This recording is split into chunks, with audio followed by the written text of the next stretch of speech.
remind ourselves that it is Maandamano Day. It is the Right Honorable Raila Odinga and Team Azimio. It is the public service as well, vehicles that are out there, and equally will be following up to see what it will be about. So most of these individuals have decided that it is time to hit the streets because they feel like, well, they are pressing issues that they would wish for the government to speak. And since it's a right within the Constitution to picket, then certainly this is the direction they take. Just how much, will this come in handy to help the country, at least to make sure that the government then heeds to the cry of the millions of Kenyans that are saying tough times are here and they would need to have that cushion.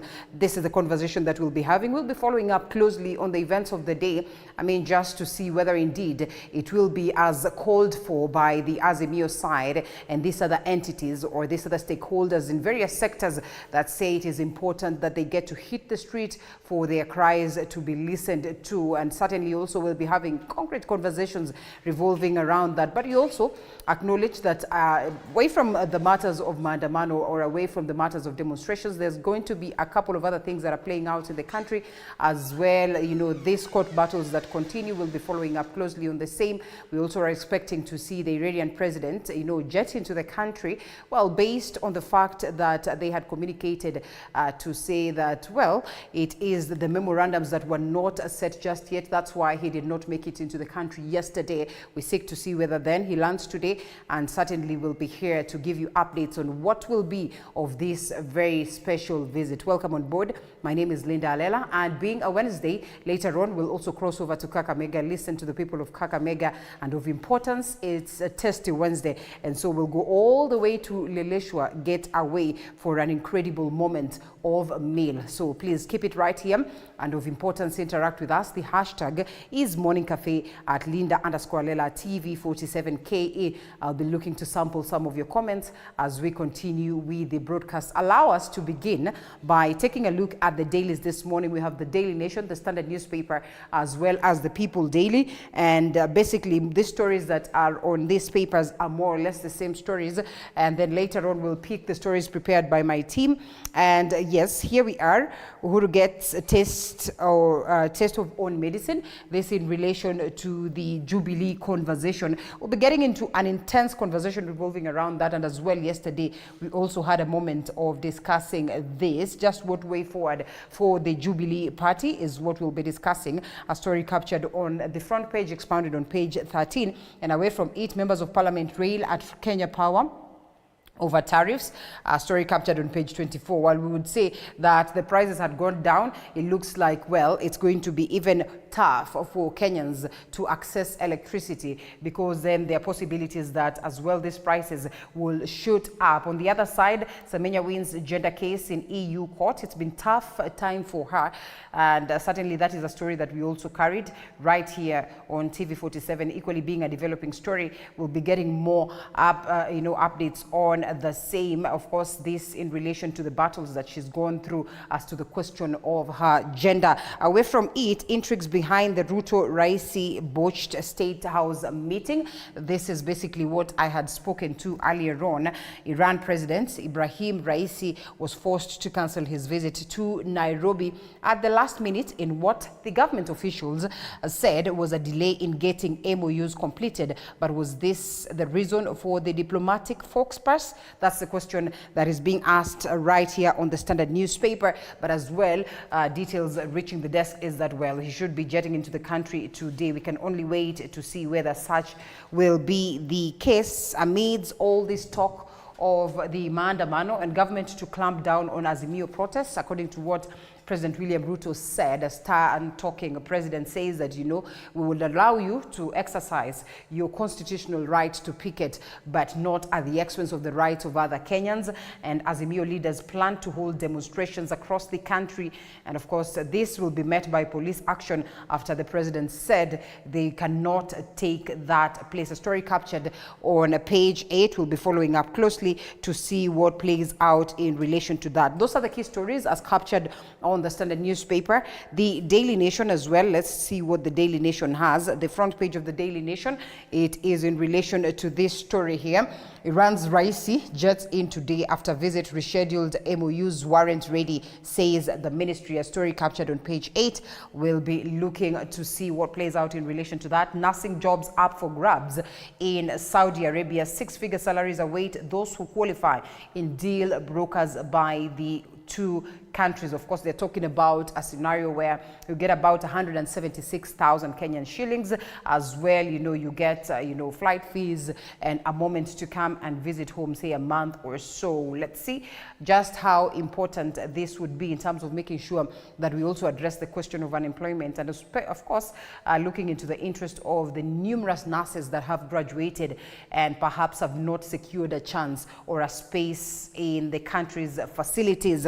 Ruto to Right Honorable Raila Odinga, stop the anarchy. State suspends refresher test for drivers in bid to avert transport crisis, and this in relation to the protest. And also we understand that the Azimio side officially launched the signature collection process online yesterday as they look forward to get 10 to 15 signatures, 15 million signatures from the people of Kenya. And equally they will also be pushing for this one that is not virtual a process. They say it is www tumechoka. You go to the website there and then you can register, or you can key in your signature or append your signature. We're looking to see what plays out today. It's going to be a face-off. The Azimio La Umoja One Kenya coalition, they say they will resume its nationwide anti-government protest and, of course, signature gathering exercise that is actually aimed at stripping the government of its legitimacy, even as President William Ruto vowed to maintain peace and order, and of course has accused the opposition of sabotage. This is captured on page 4, 5, and 6. On this other side, principals form team to check uniform prices, which is very, very important story that is here. Principals form this team. They say that Kenya Secondary School Heads Association has decided to form a special team to regulate the pricing of uniforms. This is according to, of course, something that has been triggered by the APRO, by a majority of parents that, well, they are being charged, extremely expensively, of course, to access these uniforms, and especially at a scenario where they have to buy them from school. So perhaps this will come in handy to form a moment of regulation. It should be reminded that, during the opening of schools this year, we saw the CS for Trade trying to push for the fact that, well, parents should not be buying uniforms in schools. Instead, they should be allowed to buy uniforms outside and then, of course, send their children to school. But it looks like this one really fell on deaf ears. On the other side, CS for Interior Kithure Kindiki then blames the judicial system for Shakahola horror, and this is what we witnessed yesterday. The Interior CS, Kithure Kindiki, blames laxity by the Director of Public Prosecutions, the Intelligence, as well as the Judiciary for the Shakahola killings. And of course, ever as 10 more bodies were exhumed yesterday, taking the death toll to at least 350. We're looking at about 40-something, mass graves that have been established so far, and they say they're getting, to get more, and as well, the exhumation process continues. We'll be getting updates of that. We still await to see how we get to the bottom of it. Those are the key stories captured on the Daily Nation. And briefly on the People Daily, why electricity will cost more. Independent power products increase the wholesale price they charge Kenya Power, exposing users to higher bills. This also is a story captured on page 14 of the People Daily. And also confusion of a state visit by Iranian leader. That's a story captured on page 2 extensively. President Raisi now expected to arrive this morning for state visit after earlier arrival was rescheduled under cloud of uncertainty, and we'll be following up closely on that. 18 African cardinals in line to elect next pontiff. This is a story that is captured here as well. 3 new appointments give the continent big voice ahead of critical synod that Pope Francis will host in October. That is a story that you can get details on That is on page 6 of the People Daily. And also Demos Showdown as well, the biggest story that we'll be focusing on, that Azimio leader Raila Odinga has vowed to lead countrywide protests and rallies over cost of living. And of course, we're looking August poll results, but then President Ruto says the elections are long gone and that he will not allow violence. That, of course, he blames especially for the 6 deaths that were witnessed during the protest last week. A story captured on page 4 and 5 and the biggest story of the day. Now, let's pick these stories prepared by my team. During his testimony, that is before the Senate Ad Hoc Committee investigating the Shakahola massacre, Professor Kithure Kindiki, the Interior Cabinet Secretary, revealed that the government had no prior intelligence information regarding the events taking place in Shakahola Forest.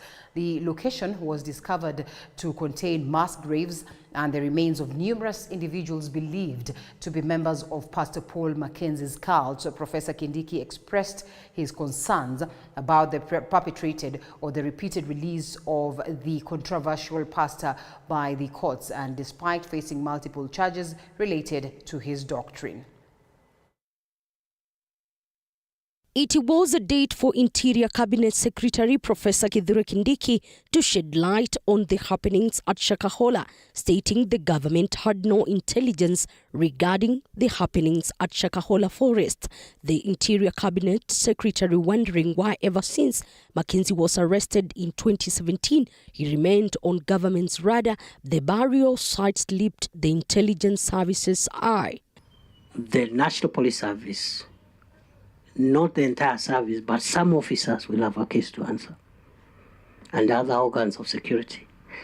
I believe even the judiciary, some officials will have a case to answer at some point, and we'll get there. So, there was a report at Lango Baya Police Station in 2020. It has never been acted until today. The Cabinet Secretary noted that they are now seeking to unravel the missing piece of the puzzle by carefully interrogating the matter. Kindiki further questioned why Mackenzie was released despite numerous court appearances on accusations surrounding his church, Good News International. That no appeal was ever lodged against the acquittal, because if he was acquitted by the magistrate Malindi, under Section 210, a prosecutor should have gone to the High Court and appealed against that acquittal. It has never been done. Let me put it this way, Chair. We are staring at a huge crisis as a country until when we realize that we all live freely, work in this country, because it is safe and secure to do so. Despite locals raiding and raising down the home of pastor who worked for Mackenzie at the Good News International Church in Majengo, Wakala village, for allegedly promoting extremism in April 2019, the controversial preacher got what men felt was a slap on the wrist. I hope you'll be able to talk to the judiciary. I really hope so. These are two arms of government, but even the executive and parliament are two arms of government, and we are talking. I don't think there is an arm of government that cannot talk, because they don't have their own country. We all share one country. If there is insecurity, everybody will be hurt. Does even a judge can get hurt. Was accused of possessing and distributing films to the public without valid license from the Kenya Film Classification Board, KFCB, but seemingly evading the government's radar. Those aspects, when they come through religion, must be arrested by the law. We must prevent ministers of religion from using this important right to freedom of worship and freedom of religion, from using that space to cause social harm. And there is nothing unconstitutional about that. The freedom to worship and to religion does not include the freedom to kill people, or to take their property, or to torture them, or to expose them to degrading treatment. Elizabeth Mutuko, TV47, Nairobi. Still at the coastal region, medical practitioners at the Malindi Sub-County Hospital in Kilifi County have come up with an innovation that will help reduce postpartum hemorrhage among women. This condition causes a woman to lose more than 500 milliliters of blood and is the leading cause of maternal death and morbidity in the world. Our reporter Elizabeth Atieno now reports on this new innovation dubbed Emotive that seeks to reduce deaths emanating from postpartum hemorrhage by 60%. At the Malindi Sub-County Hospital, we head straight to the maternity and labor ward. Hundreds of expectant women are in the waiting area. This is a high-volume medical facility that serves 3 counties, including Kilifi, Tana River, and Lamu. And it is estimated that between 80 and 100 women give birth in the facility every week. Unfortunately, 6% develop postpartum hemorrhage, which occurs when a woman experiences heavy bleeding within 24 hours after giving birth. In a bid to curb this menace, the hospital has come up with a reusable graduated drip made of plastic bags or Macintosh and a blood collecting container placed under the bed. This is aimed at preventing postpartum hemorrhage, which accounts for 34% of 5,000 maternal deaths reported annually in Kenya. This treatment, which is using the drape to accurately diagnose postpartum hemorrhage and then using the bundle of treatment, reduce the number of women who bleed a liter or more of blood by an incredible 60%. So huge effect was seen. The innovative drip is spread on the bed and the patient sleeps on it. It has strings that are tied around the patient's waist to avoid it slipping out when there is bleeding. The blood then flows down to the bowl, marked in milliliters. The milliliters range from 100 to 500 milliliters, and when the blood surpasses the 300 milliliter mark, then medication is administered to the patient. So initially we'd have to struggle with trying to look for blood to transfuse these women. Some needed who had developed acute renal issues had to be dialyzed, and some needed ICU care, and some were lost. So now we've seen a reduction in that. We are transfusing less mothers because now we can quickly manage postpartum hemorrhage in good time. We are not having a lot of morbidity from surgeries that we used to do for these mothers, and we are having less women being dialyzed. And we are also grateful for the fact that we have the quality drugs that we need to use to manage these patients in terms of oxytocin and tranexamic acid.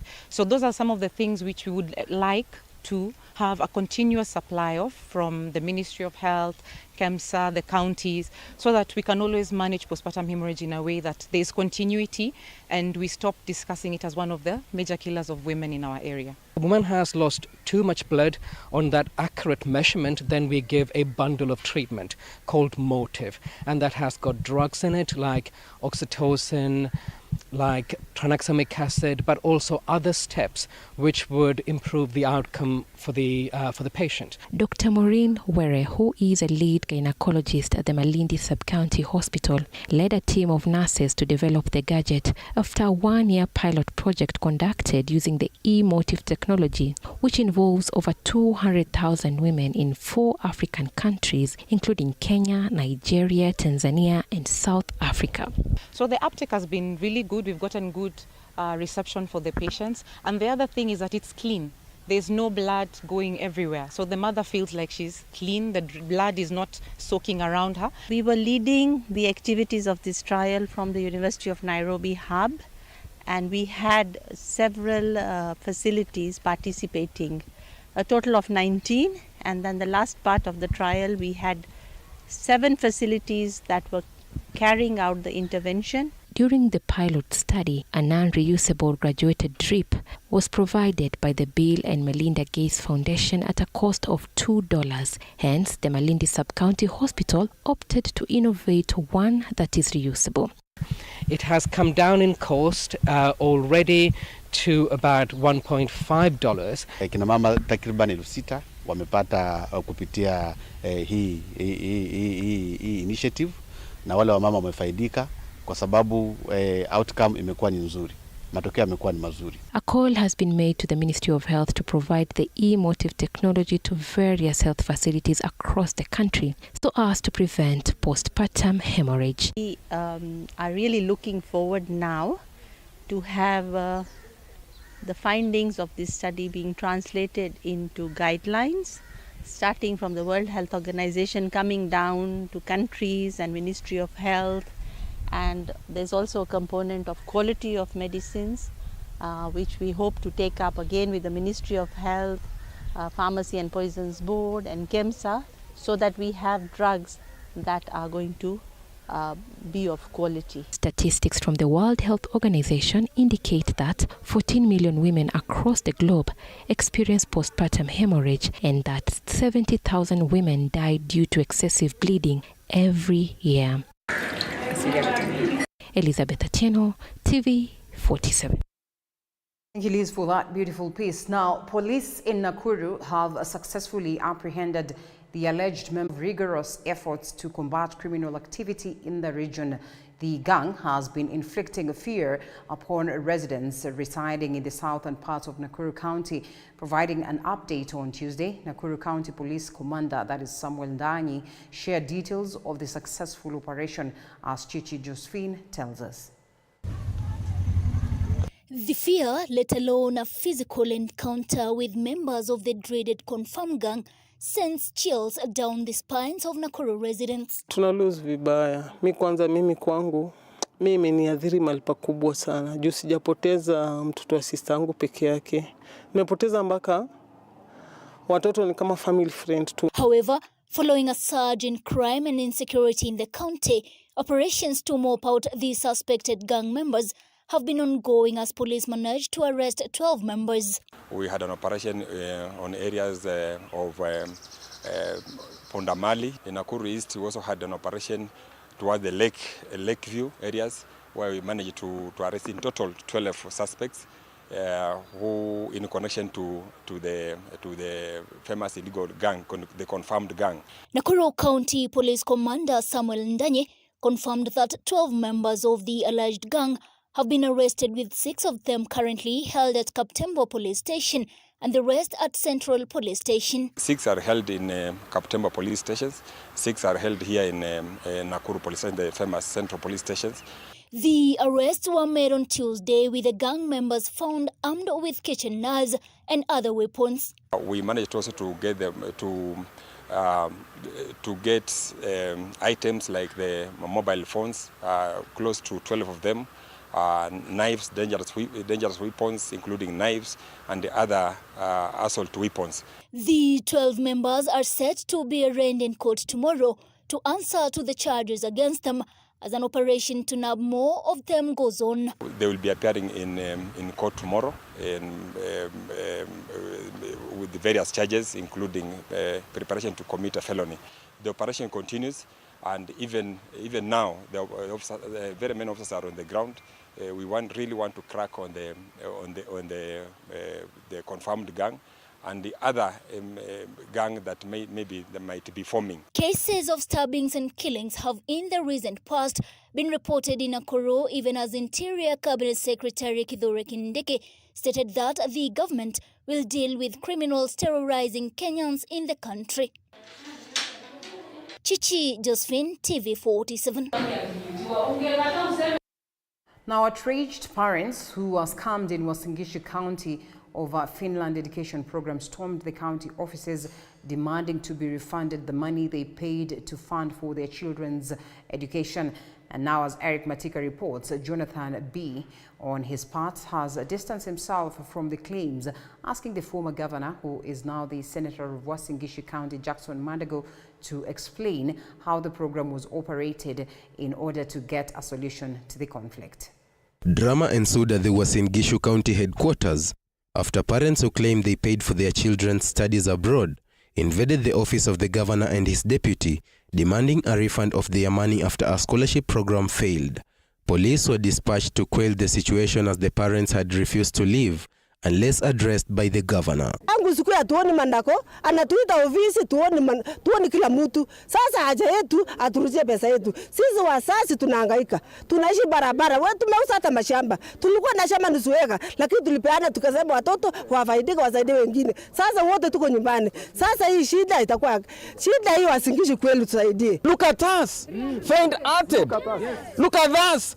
We even visited one of our fellow students who was nearly committing suicide because of an individual. You can imagine what he's going through. We have been crying. If this program was noble, why are these parents here crying? Why is someone like me speaking in pain? This is not the first time for the parents to protest demanding a refund of the funds that were to cater for their children's education in Canada and Finland. Governor Jonathan B. on his part has however distanced himself from the claims, asking the former governor, who is now the senator of the county, Jackson Mandago, to explain how the program was operated in order to find a solution to the controversy. So the two programs, the program from two countries, Finland and Canada, ijulikane kwamba mimi si kuanzisha hii program. Nilipata ikiendelea. Lakini niko na jukumu tu kwa sababu niko kwa serikali ya kujibu yale ambayo ninajua. Previous administration pia wakuja waeleze ni nini wanajua kwa mambo haya. Governor Mandago, now our senator, yeye pia akuja aeleze ni nini anajua kuliko hapo. Na iko kwa kila mahali, kila mtu anajua this was not my program. Siwezi beba msalaba ya mwingine. Kila mtu aende na msalaba yake. Even after the ad hoc committee of the Uasin Gishu Assembly appointed by Governor B to investigate the case recommended that the money should be refunded to the parents, no money has been paid. The parents have now asked President William Ruto to intervene and make sure that they are compensated. Eric Matika, TV 47. The DPP has suffered a setback after the High Court declined to review orders of the trial court in former Nairobi Governor Mike Sonko's graft case. The court has upheld the decision of Anti-Corruption Court, rejecting 9 exhibits in Mike Sonko's case.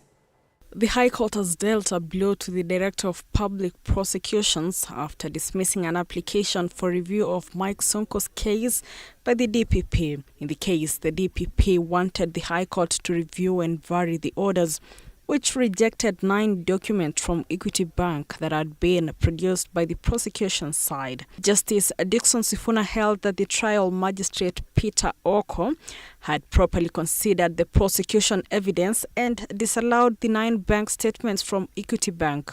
Consequently, the judge directed the parties to take a hearing date before the trial magistrate. The application for review by the DPP was strongly opposed by the Sonko's lawyer Esa Nyakundi on grounds that the producers of the exhibits was not the maker. Flora Limuki, TV 47. Still on matters justice, the former judge of the Court of Appeal, Aaron Rigera, has faulted those dropping corruption cases due to pressure from individuals in the high offices, adding that if one drops a case due to pressure, he or she is not fit to hold office. The EACC, however, says they have made progress in the fight against corruption.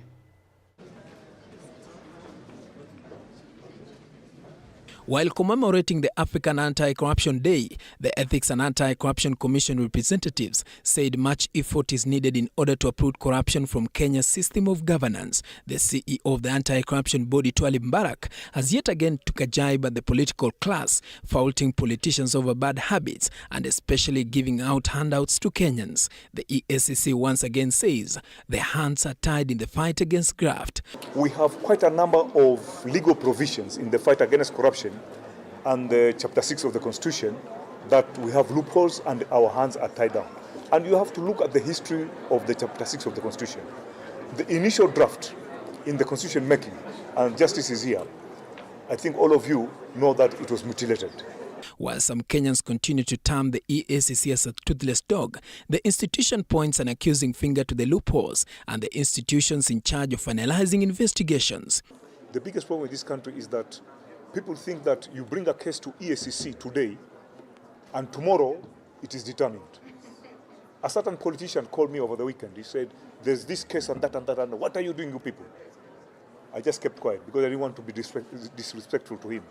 And he went to another forum accusing us that we are not respectful, we are not working. So corruption cases takes long to be determined or to be investigated, and that case is under our attention. Then, one of the most challenging factors that some feel has been part of the loopholes exploited to dodge charges in corruption cases is the judiciary, with former Court of Appeal Judge Aaron Ringera faulting individuals who drop cases due to pressure from high officers. Because if you are holding office and you succumb to pressure to initiate cases or drop cases, you would be unworthy of your office. But I do not know the reasons why the cases were dropped. Serikali ama tunachilaumu sisi wenyewe. Sasa kwa sababu huwa tunatumia njia shortcut, tunatutisha hizo vitu kwa serikali. Na sisi tunasema tunaomba serikali ifanye kama China. Ukikuta mtu anafanya ufisadi, mnamhukumu kinyonge kwa sababu ufisadi ni kidonda ndugu. Maana yake ni ya kwamba ni kama utoa ufisadi Kenya, ni kama kuchukua mtu mwenye na ukimwi na mtoa damu kwa mwili, haiwezi isha. Wanaingia katika serikali, wanaanza biashara haramu, na Wakenya tena wanaanza kulia ati swala la ufisadi, ili hali Wakenya wenyewe wana jukumu la kuchagua viongozi ambao wana maadili. Ringera's statement coming amid his allegation that there has been political interference within the corridors of justice. This, as the judiciary says, it is tightening the noose on corrupt individuals despite pressure from individuals in high offices. Paul Kirobi, TV47, Nairobi. And disgruntled health unionists have reiterated that their strike will go on as planned. The unionists, who appeared before the Senate's Labour Committee, said that the government has failed to address their issues despite the 60-day strike notice. Their notice expires on the 14th of this month.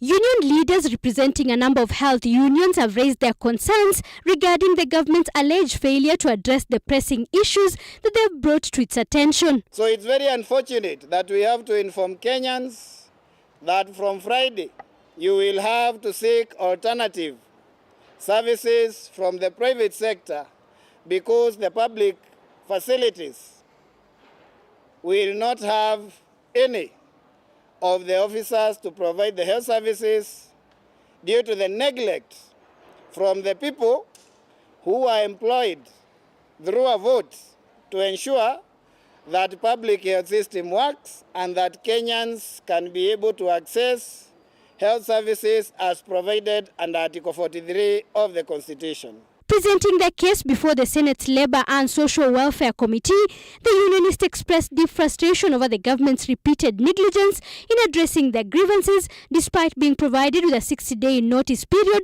to act upon their demands. Na wamengojea ile siku tutaenda mgomo tarehe 14 ndio wakimbie katika mahakama zetu wakitafuta zile irani za Murundi kazi. Na tunasema majaji wetu wanaishi katika Kenya hii, sisi tunaishi. Msiruhusu zile mahakama zetu kutumiwa vibaya, kwa sababu tumewapatia muda wa siku 60. Ni jambo gani hawangeliweza kulifanya katika siku hizo? And with just 2 days remaining, tension continues to escalate between the government and the disgruntled health workers. Solidarity forever. Solidarity forever. The impending strike, if it proceeds, could have significant implications on the healthcare system, potentially disrupting essential services and impacting the well-being of patients relying on medical assistance countrywide. Zainab Mohammed, T47. All right, the status of the scheduled public service vehicles strike set to take place today is currently uncertain. This uncertainty arises from the recent decision by the National Transport and Safety Authority to lift the requirement for the drivers to undergo a driving retest before renewing their licenses. Alongside the skyrocketing fuel prices, these factors has prompted the drivers to initiate the strike, which was intended to occur nationwide. A family in pain, a somber mood, the pain of losing their 24-year-old son written all over their faces.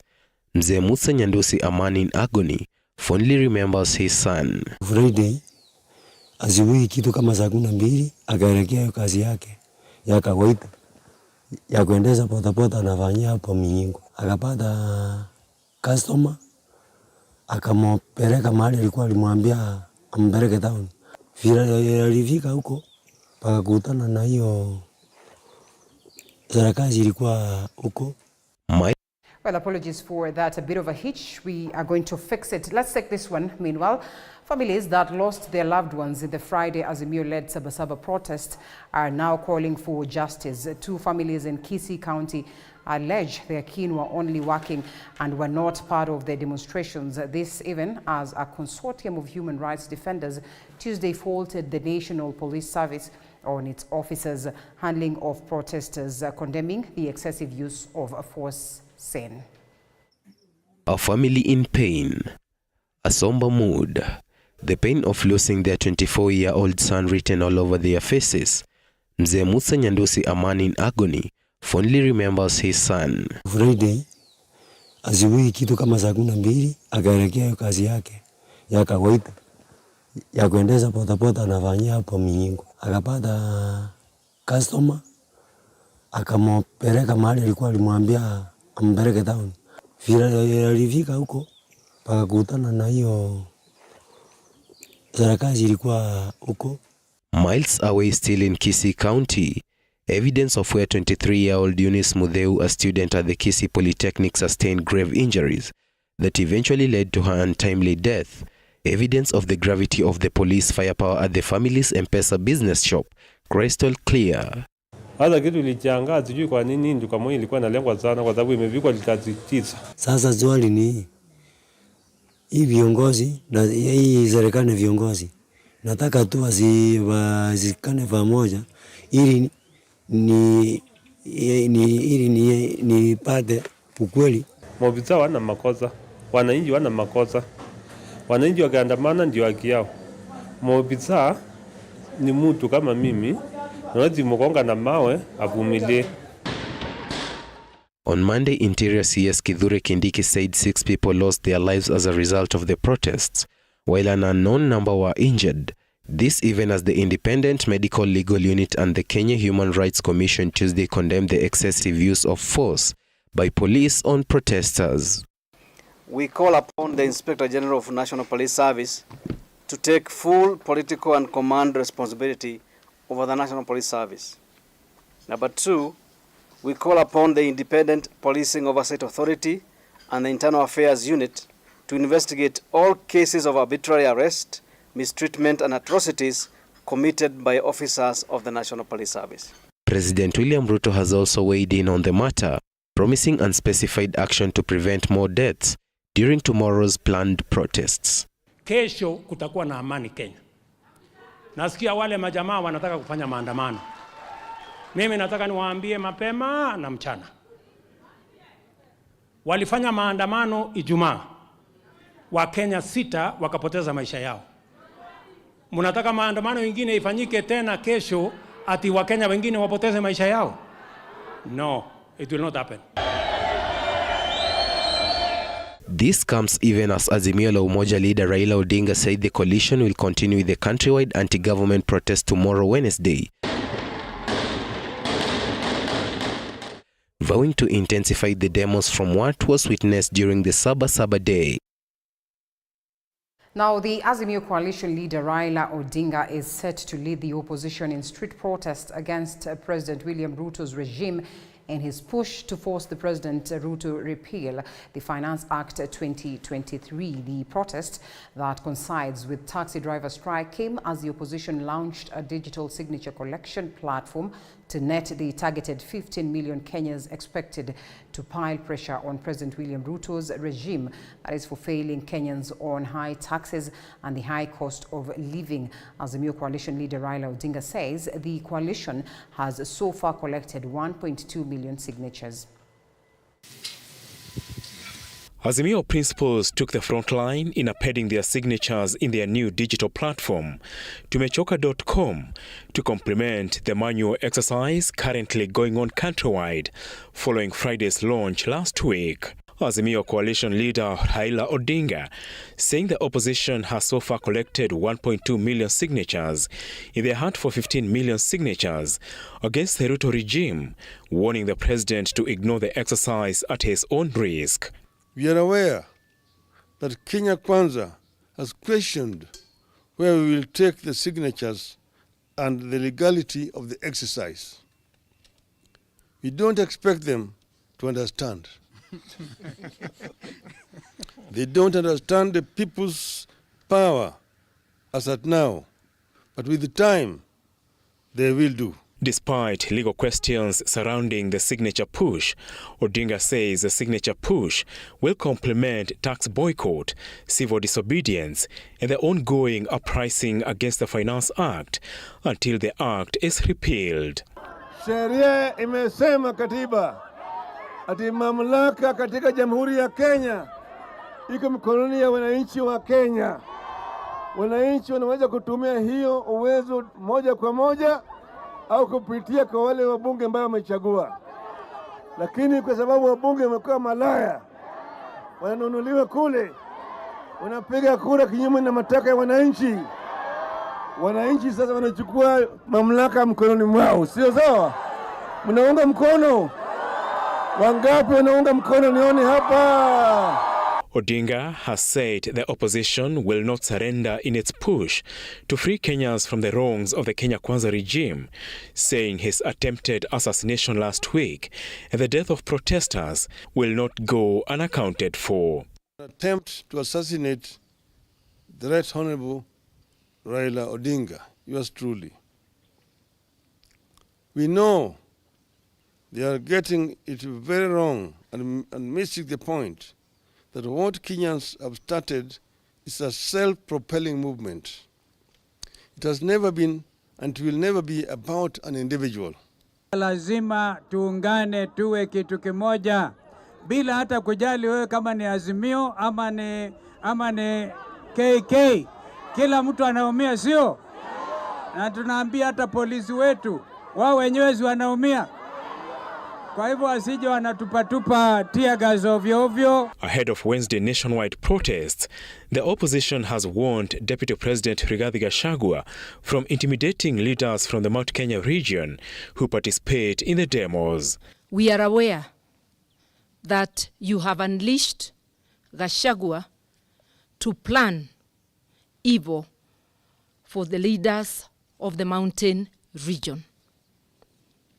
We are aware of your plans, and we want to warn you and tell the world that if anything happens to the leaders from the mountain or their families, it will be on you. The opposition Wednesday protests coincide with the taxi driver strike, presenting the government with a headache of how to contain the demos. Apol Kamau, TV47.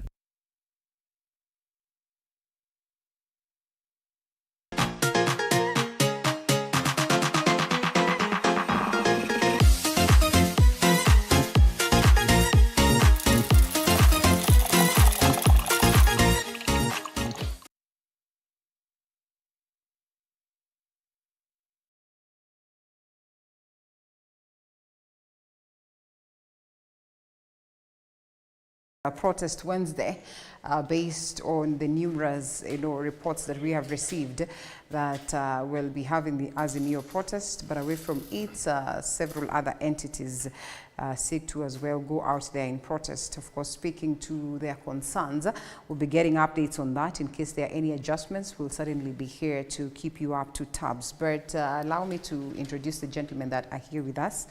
On my farthest right is none other than Daniel Orogo. Yes, Daniel Orogo is the governance expert. We'll be putting him on screen shortly.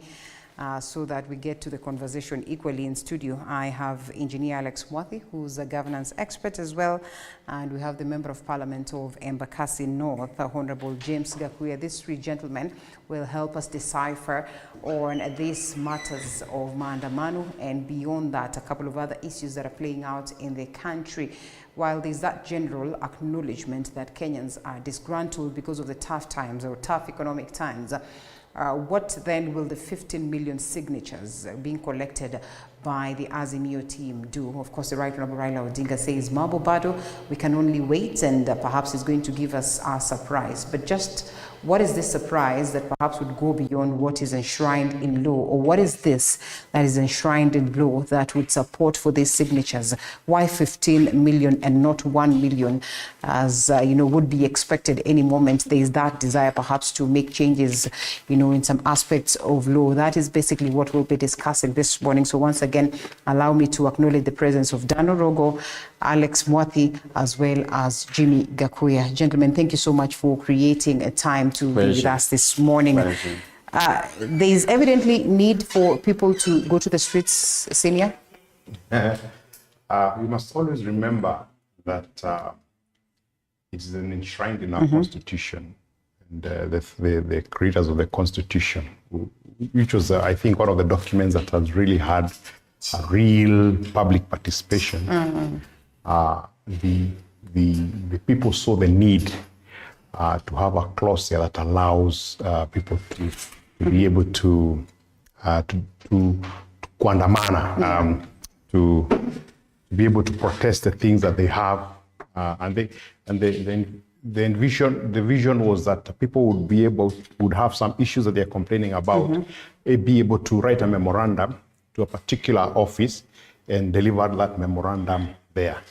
Subject, of course, to conditions that now are laid in Acts of Parliament to ensure that your freedom does not infringe my freedom. Right. That even as you go out there to protest and about an issue, then you don't infringe my right to secure life, my businesses, and all that. And that's why the police comes in, and that's why there's a requirement that you tell me where you want to hold them, which roads you'll be using, what's the purpose for that, so that the security agents can be able to protect the rights of others, even as they protect your right to demonstrate. Right. So that's enshrined. So if you're asking whether people should demonstrate, it's provided for in the law. All right, and I will expound that further. But before then, Dan, the truth is that there's cause for concern.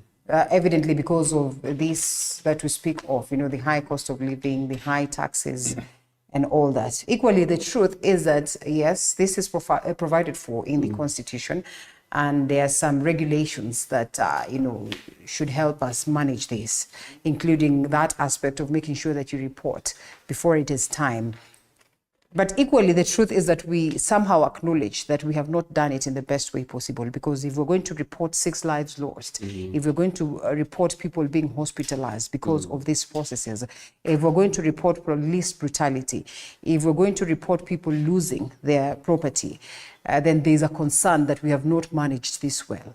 So even with the regulations that are capped to this, it clearly means that more needs to be done. Perhaps that's the reason why one member of parliament presents a bill in court to say that there's need for us to manage the protest.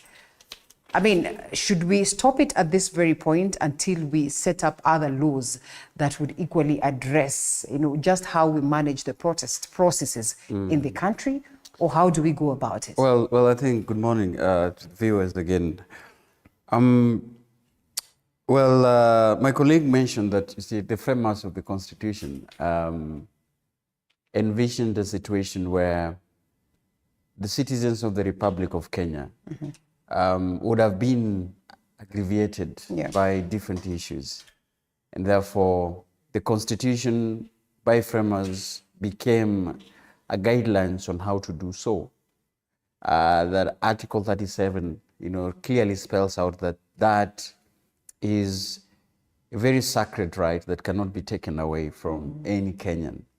But it should be conducted in peaceful with the dictates of the law. It should be devoid of distractions, of wanton distractions and loss of lives and loss of property. The framers of the Constitution probably did not envision that such particular act could have been taken to the extreme. They could also have not envisioned by that time that police would react to that kind of situation with high-handedness.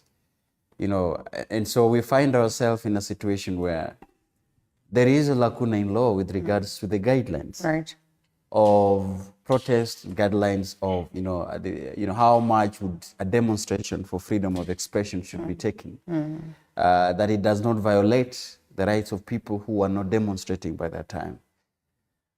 We find ourselves in a very difficult situation where, and I keep on saying in this platform that it is the opposition that is guiding and that is leading in mobilizing the masses, to hit the road on the streets, to channel their frustrations about the government. So in nature, that kind of initiative is purely political driven and sometimes taken to the extreme. So when it's taken to the extreme, then the law enforcement agencies also react to it with an extreme measure.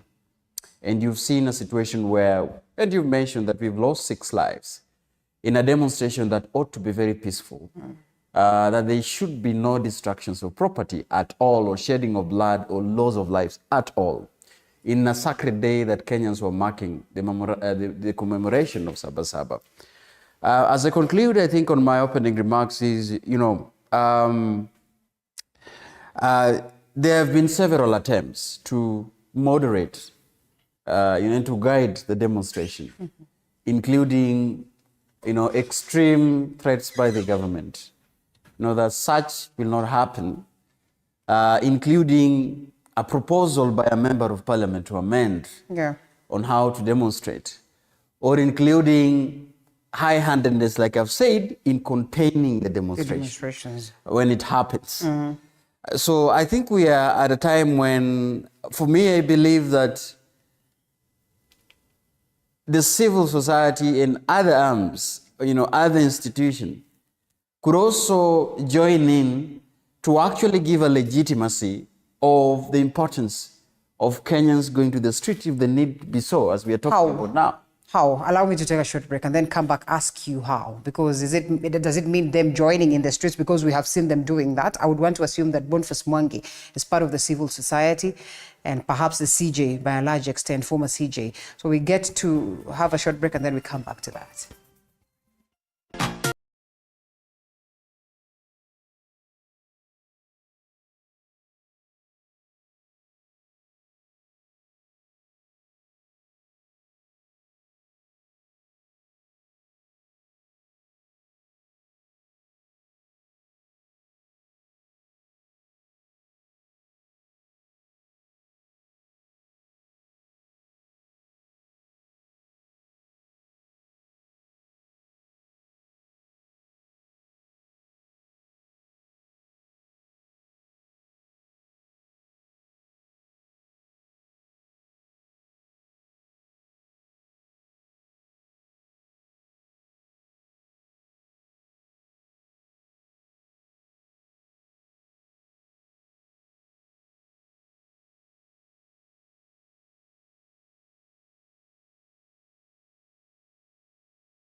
Parliament in Bakassi North, that is Mheshimiwa Jimmy Gakuya, as well as Engineer Alex Mwathi, who's a governance expert, and another governance expert, Daniel Orobo. Gentlemen, thank you so much once again. And before we take it to Mheshimiwa, briefly on the question of how then you say that civil society should join in to perhaps guide the nation and tell them as to how Yes. it should be on the question of, peaceful picketing and all that? How? And I think you alluded to before we took a break that the Sabasaba issue, I think there was a lot of coverage on, some level coverage on the demonstrations that were going on, that the members of civil society, some of them were equally, in fact, they were the first one to be on the streets.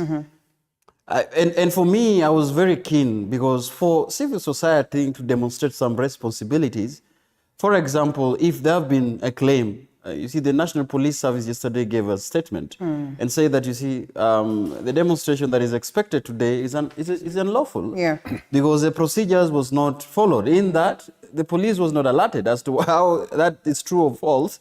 I think is something that is yet to be determined. But I believe that if a civil society that is responsible, has been in forefront in guiding, for example, in obtaining a permit to demonstrate, even being responsible, not to destroy property, to be objective in their conversation, to take these petitions to the offices where they are and to hand them over to those offices and later to go back home after being addressed. So I think for me, that the members of civil society space and other institutions, for me, relatively and comparatively, have been much, responsible, to say, with the way they carry out their freedom of expression and outright the freedom to protest. However, also, that is also within debatable because we would argue that opposition, probably has been said by the government, law enforcement agencies, have been blamed, for example, for illegal gatherings, for not being able to contain the members who are, in the demonstration, or even destructions of property.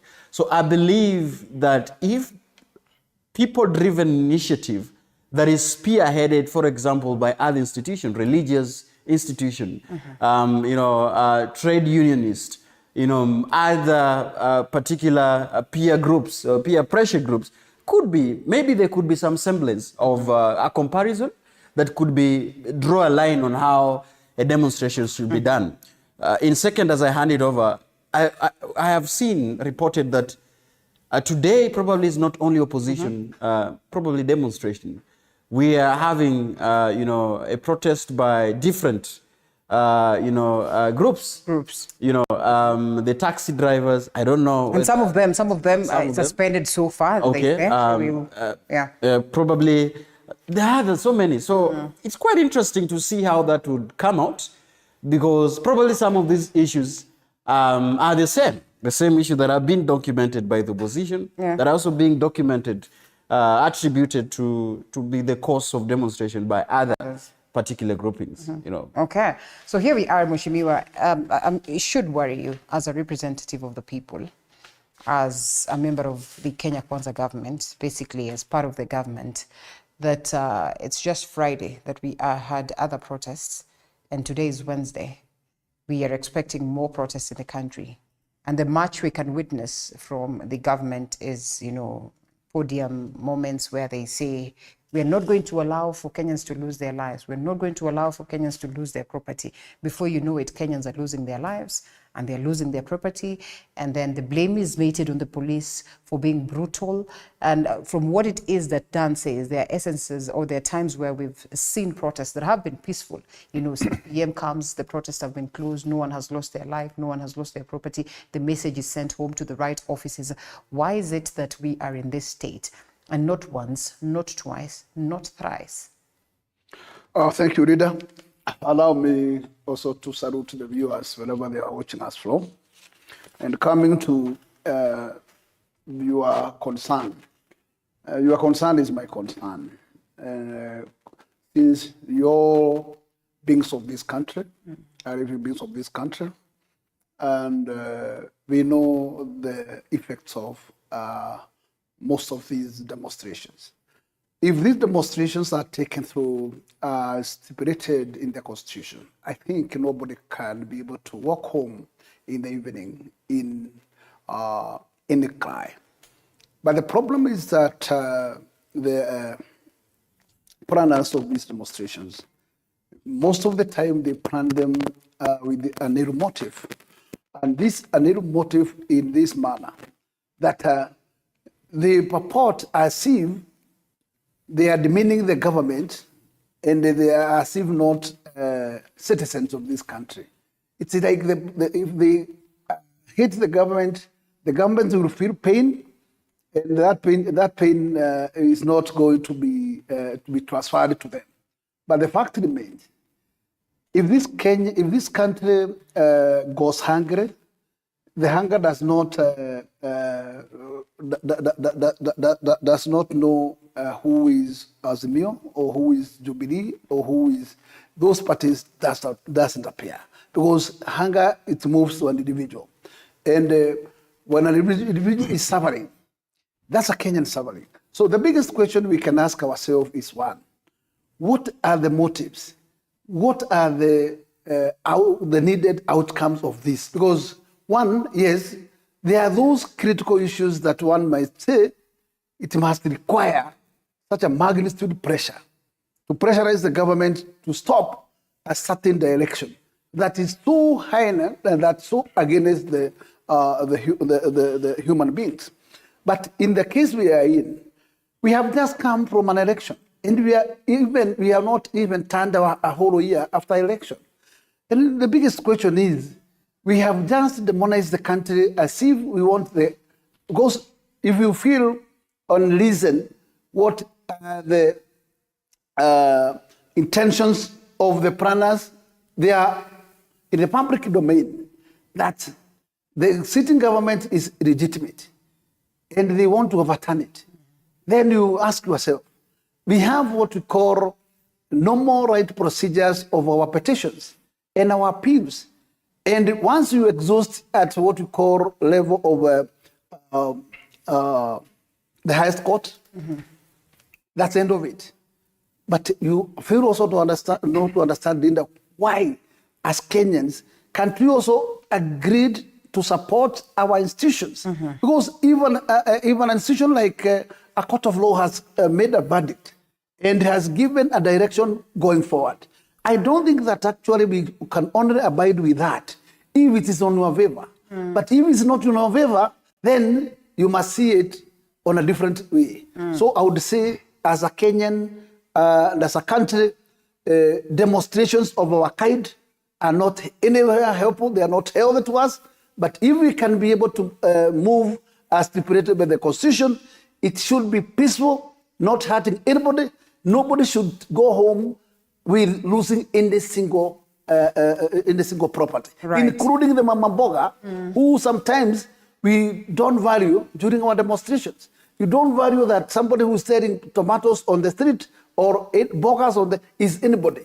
Of concern, Mheshimiwa, is that even these ones that have lost their lives, you hear the reports that are out is that, it was bullets, it was the police, an acknowledgement by the CS for interviewing that. Well, we understand that also we have some of us who've been who've been extreme, and that we're going to address. What does it make you feel? But the protesters can easily get away with that. I can also equally, Rinda, want to pronounce myself in this direction. That we blame the Kenya, we blame our police.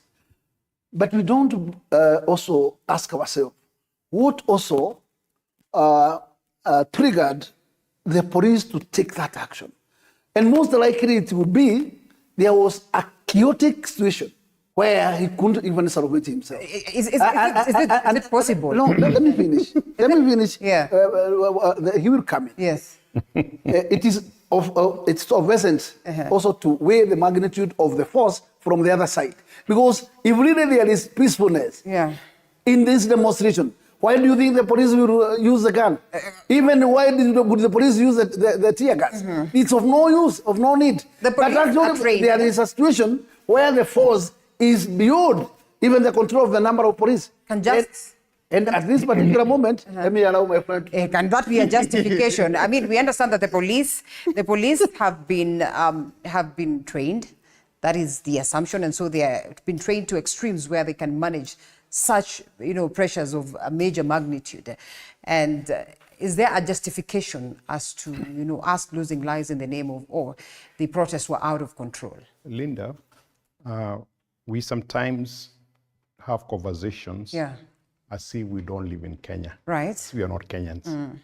To an extent that on Friday, very early in the morning, the first pictures that started coming out in the social media in terms of videos were young people throwing stones, not demonstrating in Kisii town, throwing stones.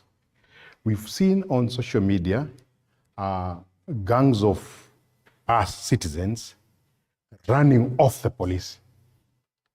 I do not know whether you've seen one where even some police were injured because they fell off a truck because they were not ready to use force.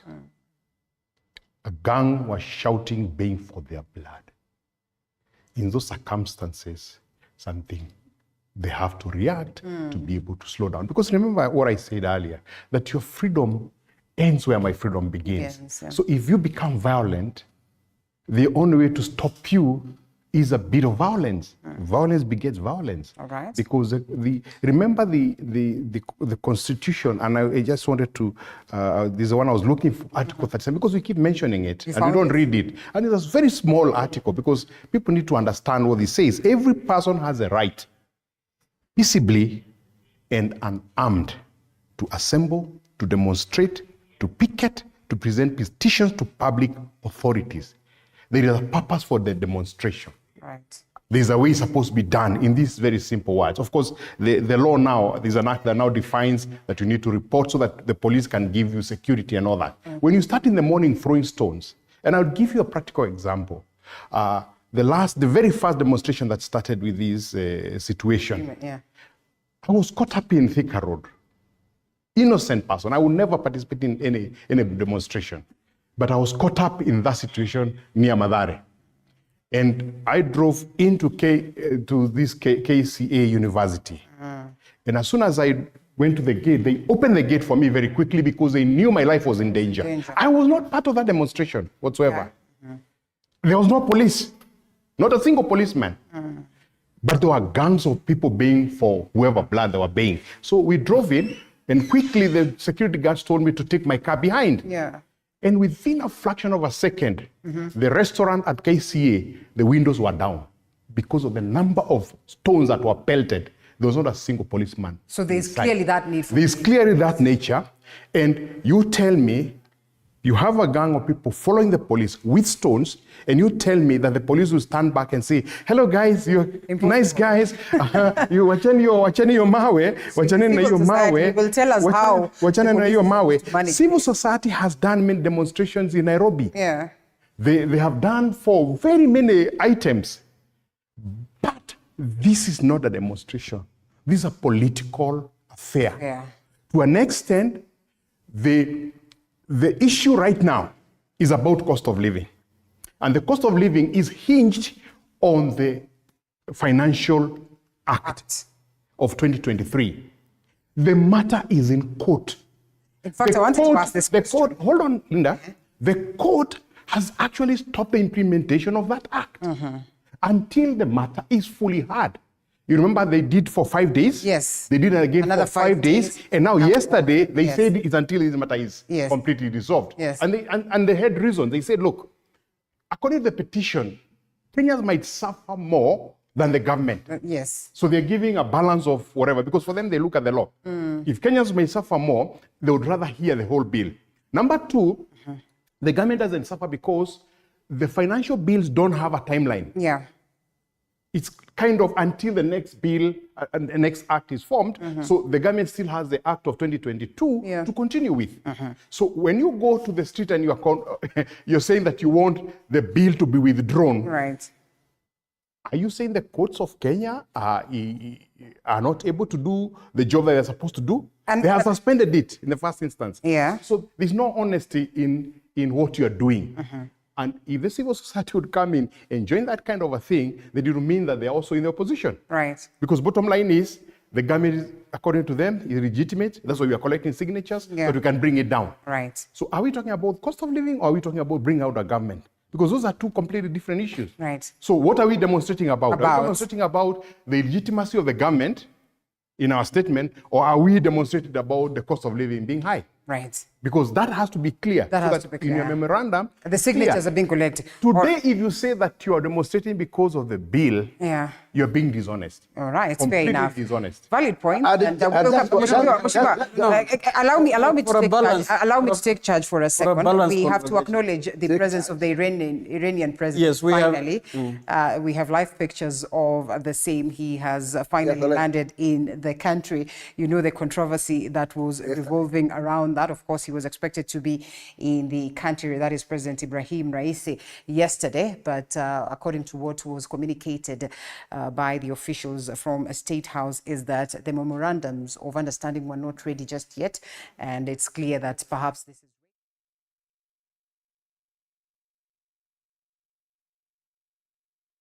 well, maybe he was scared about Maandamano and all that, but he is here on the actual day where we're expecting to have this protest. We'll certainly be following up on that to give you live updates as to what then the conversation between these two heads of state will be about and what is expected to be there for the two nations. As for the live pictures, all the way from a State House, as I have said, more updates to follow on our subsequent broadcast. But let's come back to the gentleman here.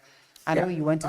That's what to make it. Tomorrow, it was. Let's allow him 30 seconds, then we come back with a question. That's why I think Mahesh should always be. All right, Mheshimiwa, 30 seconds of your time. 30 seconds, and then I come to Orogo. Thank you, Rita. You know, sometimes he's younger, and I have no such a pressure to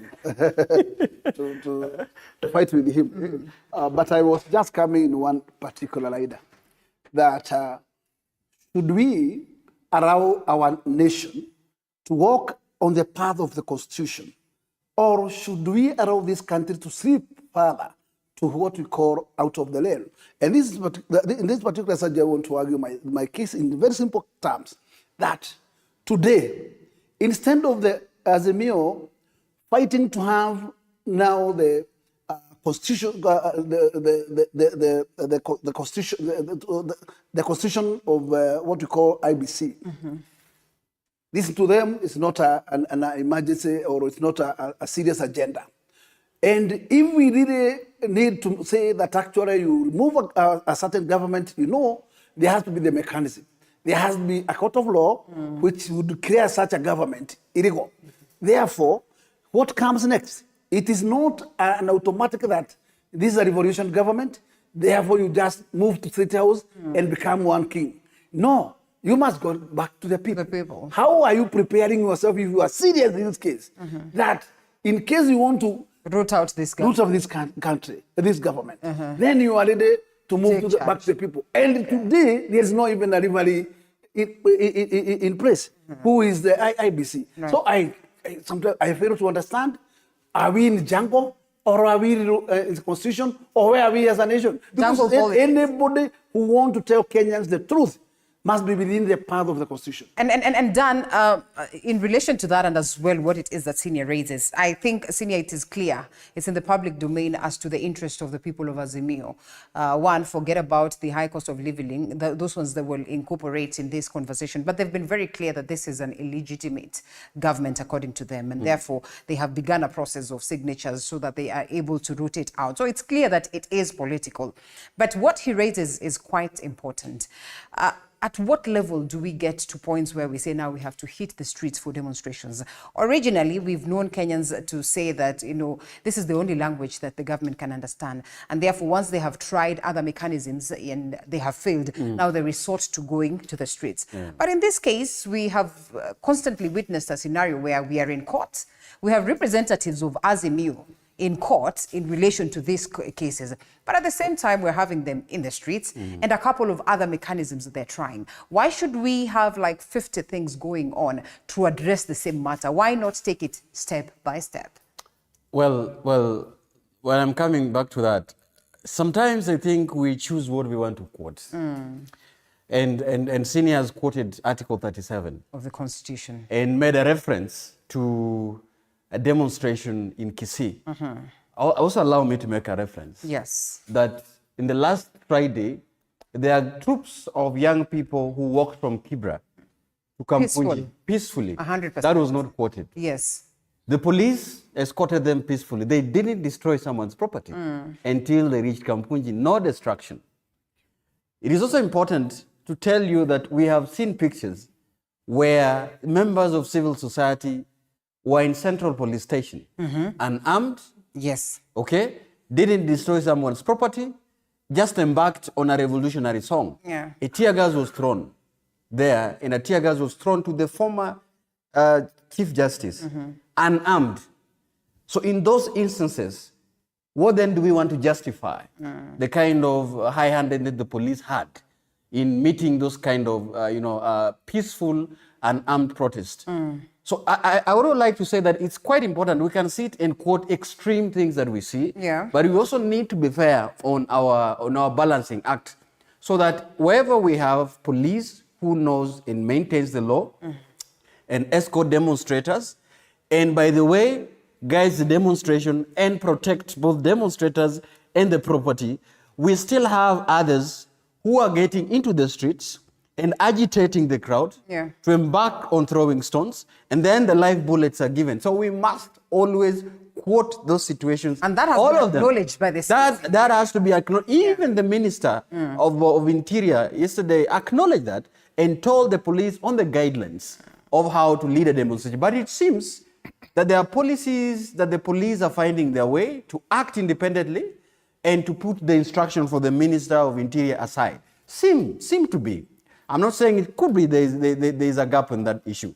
Now, let me say that, Linda, as a citizen, you see, I don't know why the framers of the Constitution placed Article 1, Chapter 1 of the Constitution as a prime importance of other chapters. Okay. There's probably a reason that all powers are invested on the people and shall be practiced in accordance. Again, we need to say in accordance to the Constitution. And is hell-bent for those who are elected and those who are electing them to observe what the Constitution says. So in this sense, sovereignty. He agrees. Sovereignty of the people. And delegation. Yes. In this sense. The public delegates power. That's what I'm saying. Leaders. Okay. Much you want to give it that twist. It's fine. We can go through all the way. That's the Constitution. So one of the things that I'm saying is we need to learn from our neighbors, right? The government of Ben Ali here was in cahoot with the executive, was in bed with the parliament. Right? There was no way a reprieve for a citizenry that was so oppressed by the financial situation by that time in Tunisia. They had to hit the streets and demonstrate.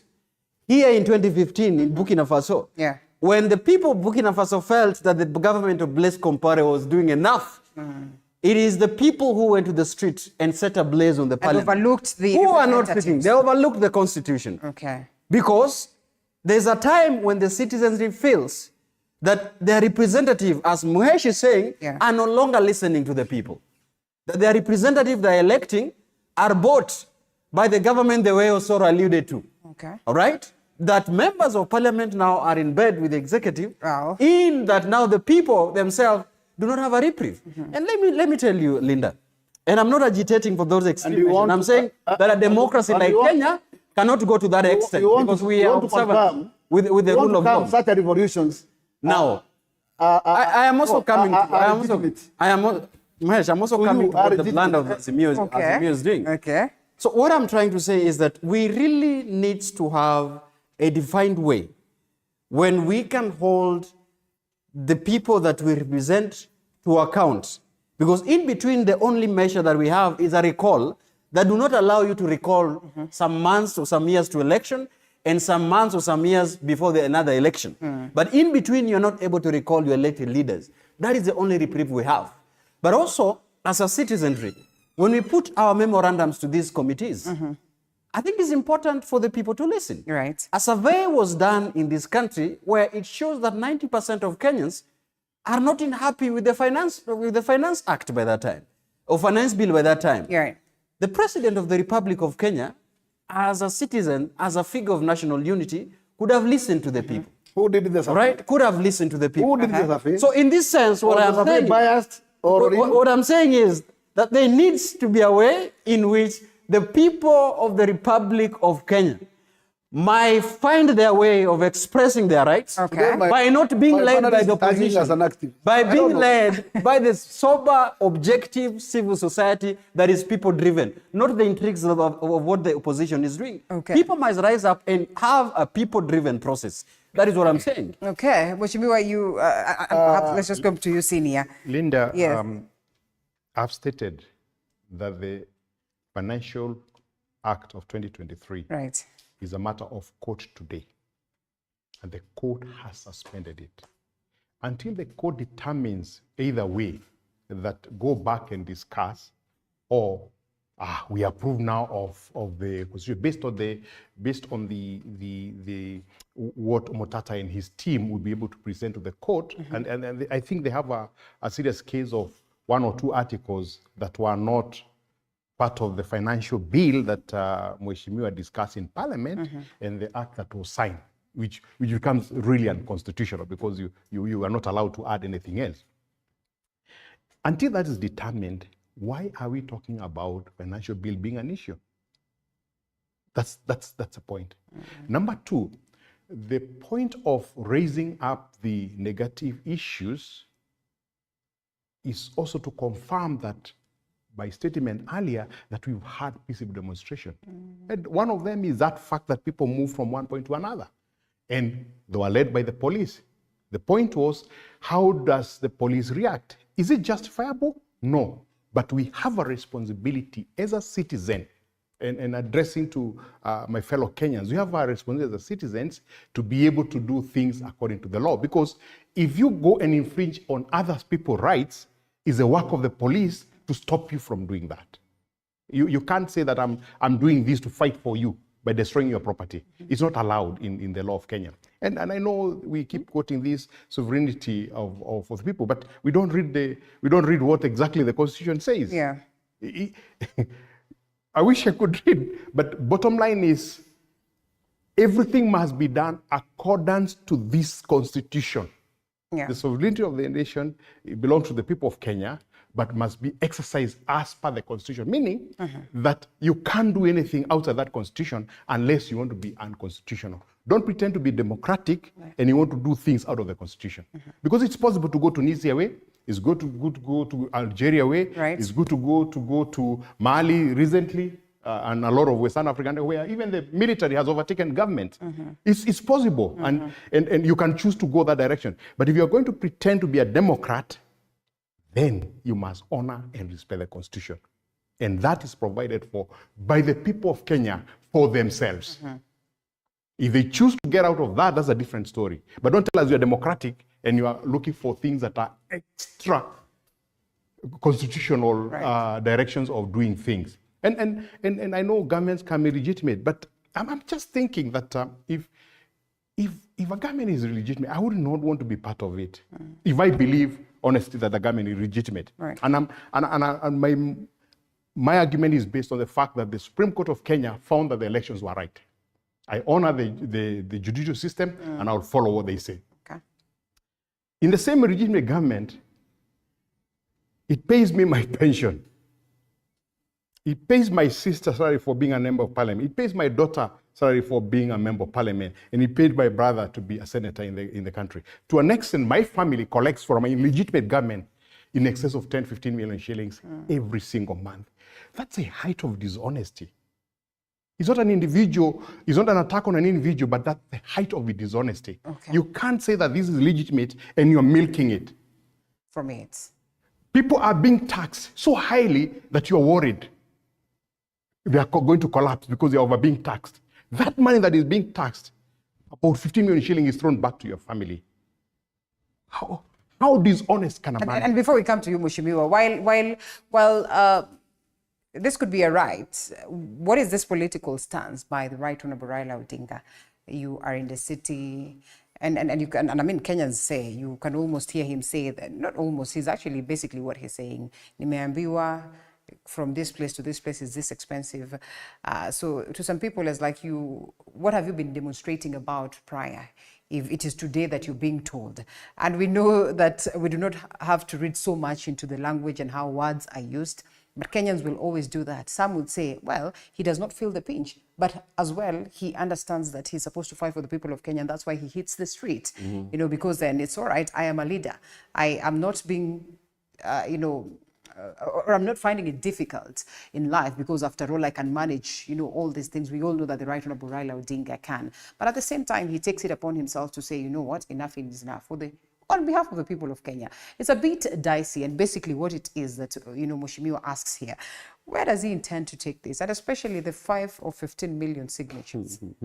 Well, like I said, is it about his political... I might not really project where the point of Azimio. I however wish that we could have had one representative of Azimio. Yeah. But I think for me, their intention, from what I read, is if any government, if citizenry are able to have a people-driven or a process like that yield to millions of signatures in agreement, of a political decision that, clarifies that you are an illegitimate government according to Azimio, or that, the citizenry is not in agreement with the current stance of the government with regards to political stability and economic stability, economic progress, and one is able to marshalize numbers for people to sign, definitely I would be a worried government if I have those kind of signatures, whether as to where they will be taken to where or not, whether it's a constitution or not.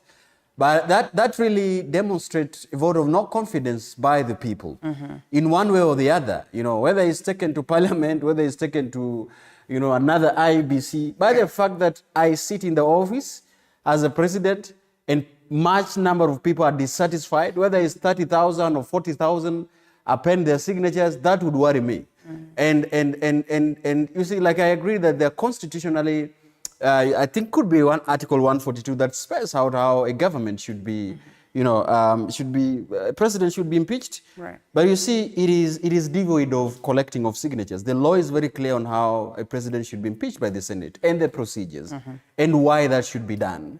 Collecting of signatures, I think, should be a popular initiative by the opposition to definitely say that, look here, the populace are in agreement with our observation, with our issues, that this government, for example, whatever they're saying is illegitimate, which I don't agree with, because again, matters have been raised, that these are matters that were canvassed by the highest court, and the determination was done, and the government of the day is legitimate, and the court installed, and there was a peaceful handing over.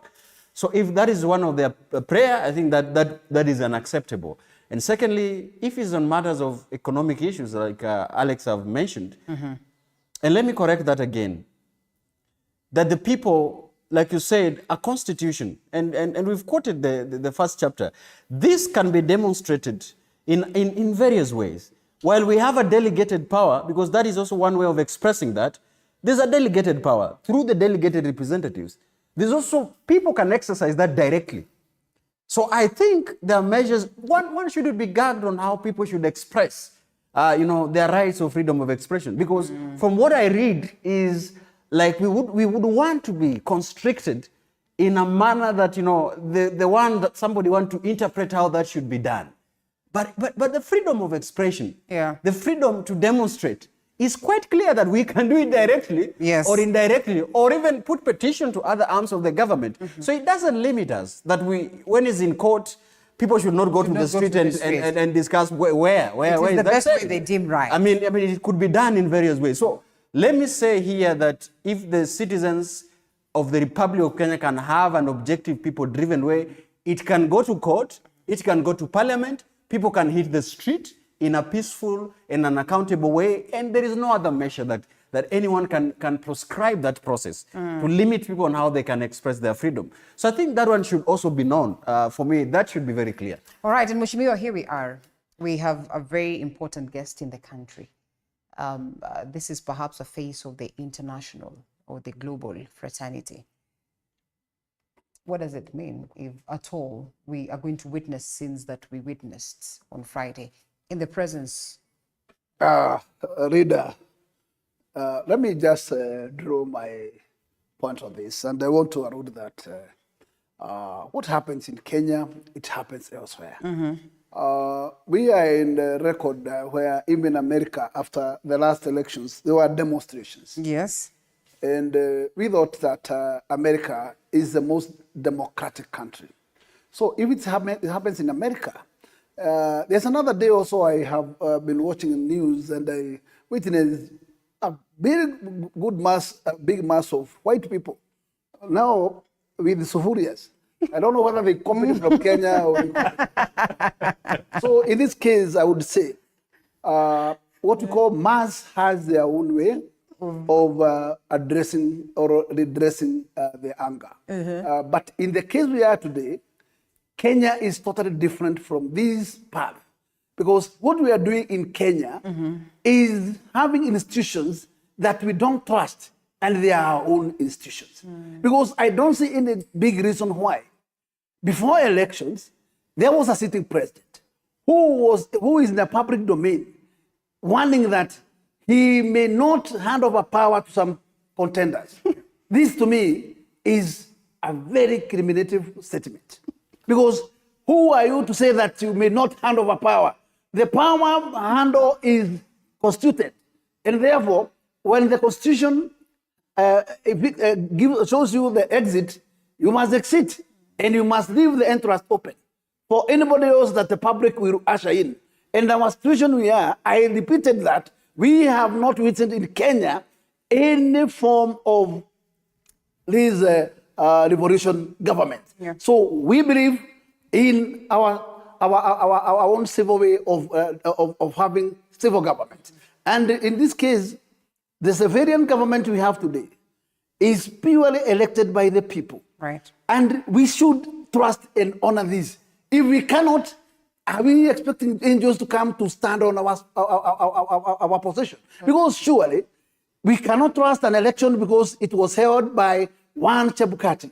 We can't trust a pronouncement of the Supreme Court because it was headed by one Chief Justice so-and-so. So we could only trust that if it was Malaga or somebody else. Then this is something we should come out of it. And as a nation, so that we can prosper and move forward, these negative politics should come to an end. And we must always be allowing our institution and trusting them. When they pronounce a certain direction, we must honor that. Because the situation we are in today is purely not what we are calling, what we are hiding behind. Because we are hiding behind what we call the situation we are of hunger and the element of cost of living and so on. But this is not the case. Because when somebody comes in who was a running mate of a presidential candidate, states very clearly, this is a legitimate government. This in public. Then you are telling, you are inciting the public, telling them this government in here is illegally in. And therefore, we must throw it out and take over the government. Then tells you that you did not trust the results that the last court pronounced on. And you are aware by professional. You understand the Constitution very well. Why do you want to present a very totally negative image to the public?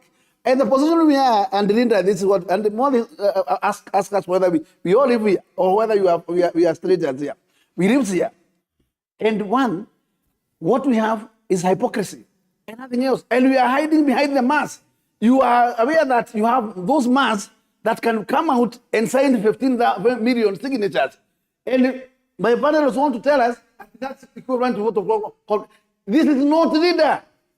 Because who else can call for a meeting to Kamukunji or Hurpak and people walk on foot to that meeting?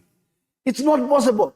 It's only a particular leader and with a particular perception and a support from his own. And in this case, I would say, if you know you have your masses, don't misuse them. What we are doing is we are misusing masses. Are we dealing with untouchables, people who are above the law, practically speaking, realistically speaking? And that has been the question of the week. and to be precise, is Right Honorable Raila Odinga. We've talked many times about cartels. Cartels in City Hall, cartels in procurement systems in the government, and we have cartels in politics. And yes, Linda, we are dealing with a cartel, the untouchables, people who do whatever they want to do, even against the law, and nobody will touch them. They have created that euphoria and that leadership ability to be able to mobilize people towards a certain area. And one wishes that that was used in a very progressive way, because it would help this country be able to move forward. For example, if it was a real opposing, like for example, we had that bill seated here. By the way, I don't speak for government whatsoever, and I don't mince my words on that. There were issues in that bill that one wishes were addressed better. And I've been on public conversations where things like this housing levy is really a bad thing to put there, to force employees and especially employers to build houses for their workers. If you ask me, it's illegal, because why would you force this media house to build a house for you by contributing for your house? So there were issues there that were real, that needed to be addressed and discussed. But then when you use that power to be able to enrich yourself, I think I've mentioned before here that the Greeks gave us distribution of human beings, and they say there are only 3 kinds of people in this world. They're idiots, tribesmen, and citizens. Citizens are people who think about the things that will benefit everyone else. The old civil society. Today, our civil society over the last 40 years have been a political group supporting always the opposition. So they have found their space there, and so they have lost the whole business of citizenship. The tribesmen are people who think together as a group. We as such a group, LSK, whatever group, how do we benefit from all this? So they are selfish corporately. And of course, the idiots are not people who are stupid. They are not people who are less intelligent. Idiots are people who are selfish. People who do everything for their own gain. People who don't care about anybody else except themselves. And you can take it as slow as you want. When you see us driving on the roads and we overlap. Last Sunday, I witnessed somebody being knocked on the road by somebody who was driving off the road on the opposite, on the left side, off the road. And he hit someone. And he drove off. He's an idiot. When you bribe a policeman for whatever reason, you're an idiot because you're being selfish. And the police is also an idiot because he's being selfish. He doesn't realize that the job he has is to make sure that he protects everyone else by punishing you. So he's an idiot. And when you have those kind of situations where you have idiots and tribesmen becoming more than citizens in a nation, then you see the situation we are in today, where everything that we talk about is about how am I going to benefit. This government is illegitimate. I should be the president. I should be the deputy president. Yet, you went to court, an institution that is independent, because the reason you went there is because you believed that it was independent. Because if you knew it was not independent, you not go. You not go. Now, they come up with a judgment that is against you. What do you start doing? Questioning its legitimacy, the cause legitimacy. It's akin to, we're having a situation where the finance bill is in court today. The court, the 3-bench judges that are being, 3-judge bench that being constituted may come up and say, in this and this area, you went against the Constitution. And of course, that is the declaration that the whole thing has to go out. Now, we've never had a situation, so we'll have a new situation now where the discussion will begin again. The government can't go back and say, oh, you know, that court is illegitimate because they refused our bill. No, they have to come back and hold it back, either appeal, like now they are trying to appeal that judgment of putting it aside and appeal so that you can trust the institutions that are laid out there for us to be able to use. If we stop doing that, then we lose the mark. This country, Somalia, did not start being in anarchy. It started with very selfish people. Very, very selfish people. marshalling their powers and the people that were, but at some point, they were overpowered by the people that they thought they were ruling. It is possible that, and I think it's Orengo who said, at some point, he talked about, the whole thing of something eating itself. Yes. And you might push until your whole system eats you up. When the leaders of Azimio stands up and says, these demonstrations are going to be peaceful, we are not going to have any chaos, and you trust them for their word, and their members become chaotic. Not only in, we can sit here, like I said, we pretend like we don't live in Kenya. You've seen the comments that have been done by the leaders of the grassroots leaders. And the videos are available for everyone. If he doesn't have some, I can share some with you, where they are talking about how violent they will be. How they're going to do this thing. They're saying that. You think they're just talking? They will demonstrate, they will do it. A revolution eating its own children? Its own children, yes. And I can tell you, Leader, before it takes it, that it is in public domain. In the same Kamukunji, a leader from the same fraternity of Azimio, in a provoke of that Nairobi, we are going to close the city. We are going to close Nairobi. So you are going to close Nairobi as who and why? Is this really legitimate? Anarchy, and perhaps as we close it? Yes, I am on record saying that I do not agree with some of the sentiments of the opposition politics, because some of them are unrealistic and very agitative, and might really make people slide into anarchy. But what I am refusing on this set is that we must be devoid of selective amnesia, where we only select some of the things and refers to them. But Alex Murthy is saying that he's not speaking on the government, but he's not quoting what the government is doing to incite the people to throw stones and begin to confront the police. We want to hold him to account to what he's saying. Linda, right of response for that. If you're mentioning about people who are speaking in Kamkunji, and I've heard you're very selective on who you are quoting. The second time I'm coming back to this. Also quote the agencies of government, also quote the corrupt people in government that are driving young people to get out of their houses to demand for this responsibility. Why the issues of corruption, mismanagement is not coming from their mouth. I think this is one thing that we should mention in this panel, to be very objective. Not only what other civil society is doing or what the opposition is doing. And I've been on record. And let me say that as a citizenry, we would have to contend by giving a direction on how peaceful and accountable protests should be, right? And there's been different attempts that anytime a group or a responsible organization questions the government, I've been on set where you question some of these measures to get the government to account, you are labeled as Azimio. You're told, you see, this one is speaking, you see, there's a temptation of civil society siding. And it's been also said that there is a system in which civil society sometimes tend to, to serve with the opposition. Let me say that we are dissatisfied by some of the measures that these are. We are dissatisfied. We are dissatisfied. Where are these societies when Laila is in the bed with the government? Where? Okay, good question. You see, that been the handshake moments. That been questioned. Where the handshake moment? Let me tell you, it is the government of Uhuru Kenyatta. That made measures, for example, that civil society. They don't find it. They don't find that should not. There were extreme measures sometimes in the last regime. That there should not be funding, for example, for civic education. There should be no funding, for example, of different support projects from civil society. Linda, you know very well that the government put in measures the National NGOs Coordinating Board to put strict regulation to civil society. That is something that is on public domain. We are not saying.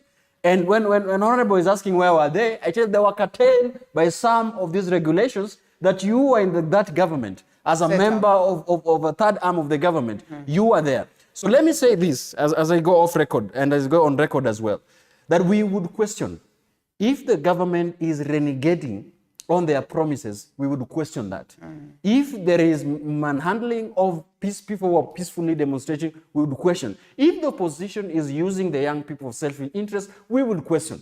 So in other terms, we must question why the parliament is dysfunctional when the leaders are elected and powers are delegated. We would question why the executive are violating the court orders. We would question why the judiciary, even if the judiciary is getting, to a level where it's not interling with the people, we would question. So that is one thing that we are not renegating from. It's a responsibility. Senior, you still want to respond? Or No. fair enough, we pass. All right, so here we are. We are here to see what will play out in the course of the day. Kome, the police boss, says But I want to not go out to the street. Leader, I want to say something. That this government is not silent in the fight against corruption. There is no single institution that fights corruption that this government has said to stop. So we have our institutions. They should do their work. Yes, he was speaking to that And they should do their work. yesterday. And the business is not for the head of state every day to have a choir of singing corruption. Okay. The institutions must work and must provide what is being trusted from there, from the head. Number two, to finalize on that chapter, I would also want to sum it this way. Yes, as much as we shall poke in any government that is sitting, we should also talk when we are fighting the same government not to collect the revenue.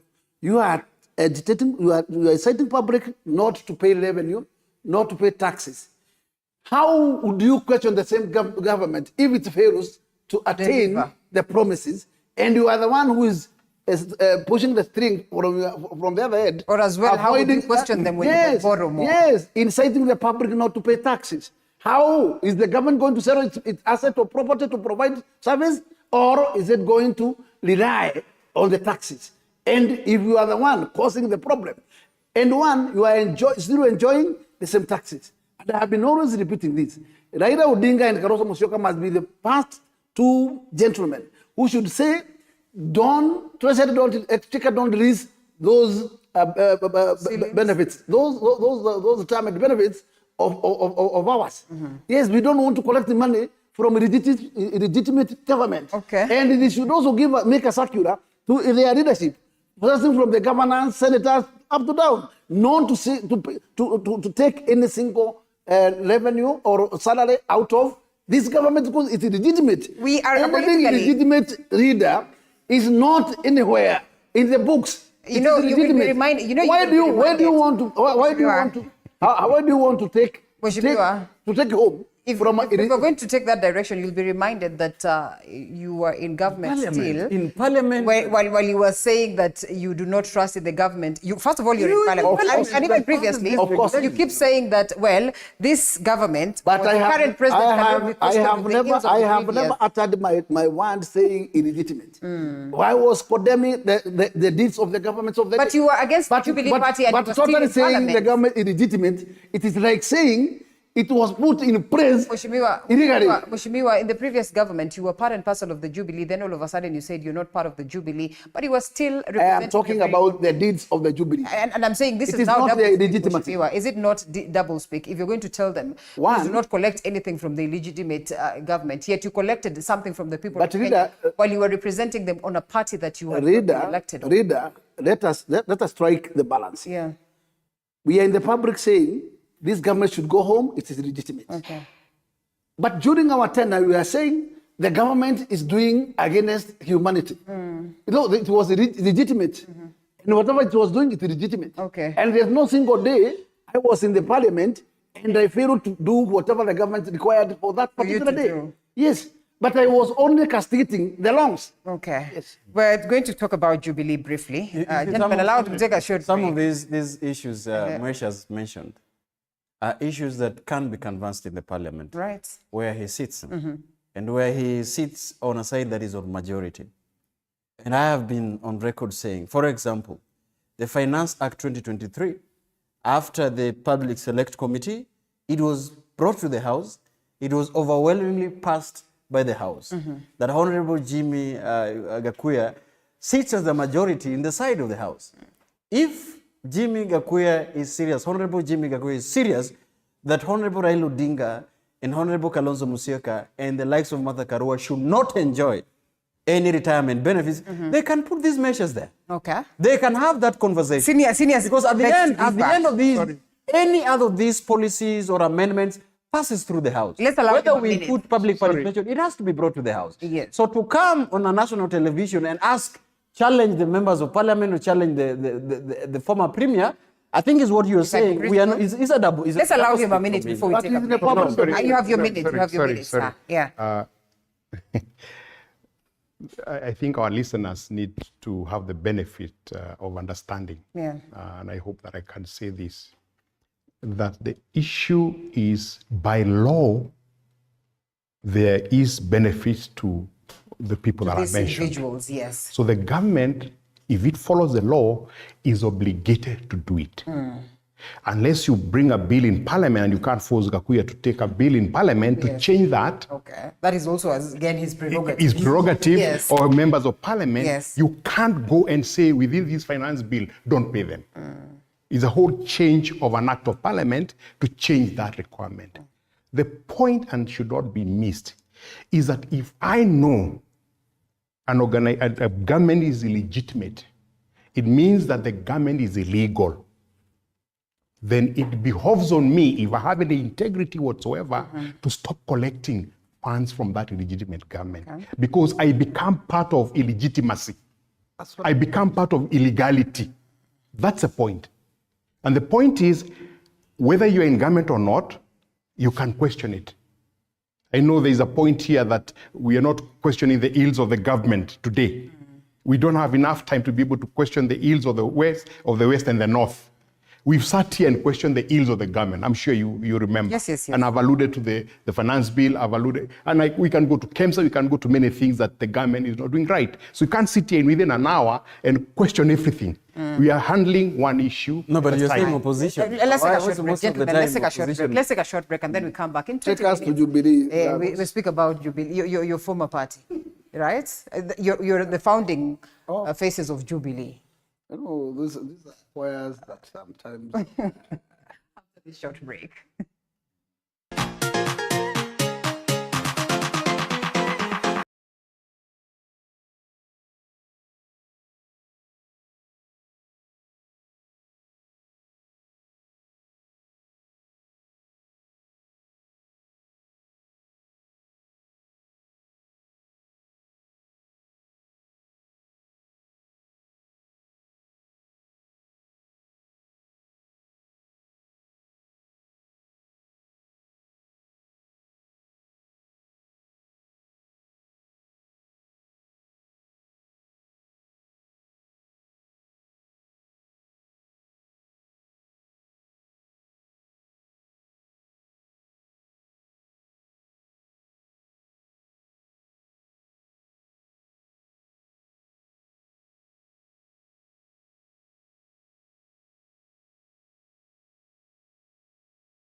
To the conversation that is on, the gentlemen that I have in studio, Dan Orogo, Alex Wathi, as well as Jimmy Gakuya. We are unpacking the demos in the country, but of importance, just where we stand in the political space. And it's not been a beautiful week. I wouldn't say for Jubilee Party. I would perhaps say for the former president. I would say for Jeremiah Kioni. I would say for David Murathe. Just what way forward for Jubilee Party, which is perhaps your baby, I would say, because I mean, to have seen something grow to that magnitude of even getting presidency, and all of a sudden it goes down, it must worry you, not just for Jubilee, but for the political situation and the parties, in this very nation. And Dan, you are not off the hook because you have been part of the Jubilee Party before. Senior, I am not sure whether you have been part of the Jubilee Party at any point, but here we are. Rita, that's for sure. I've been a big stakeholder of the Jubilee Party. Remember, I has all through my 10 good years limiting to Jubilee. The previous during when it was under the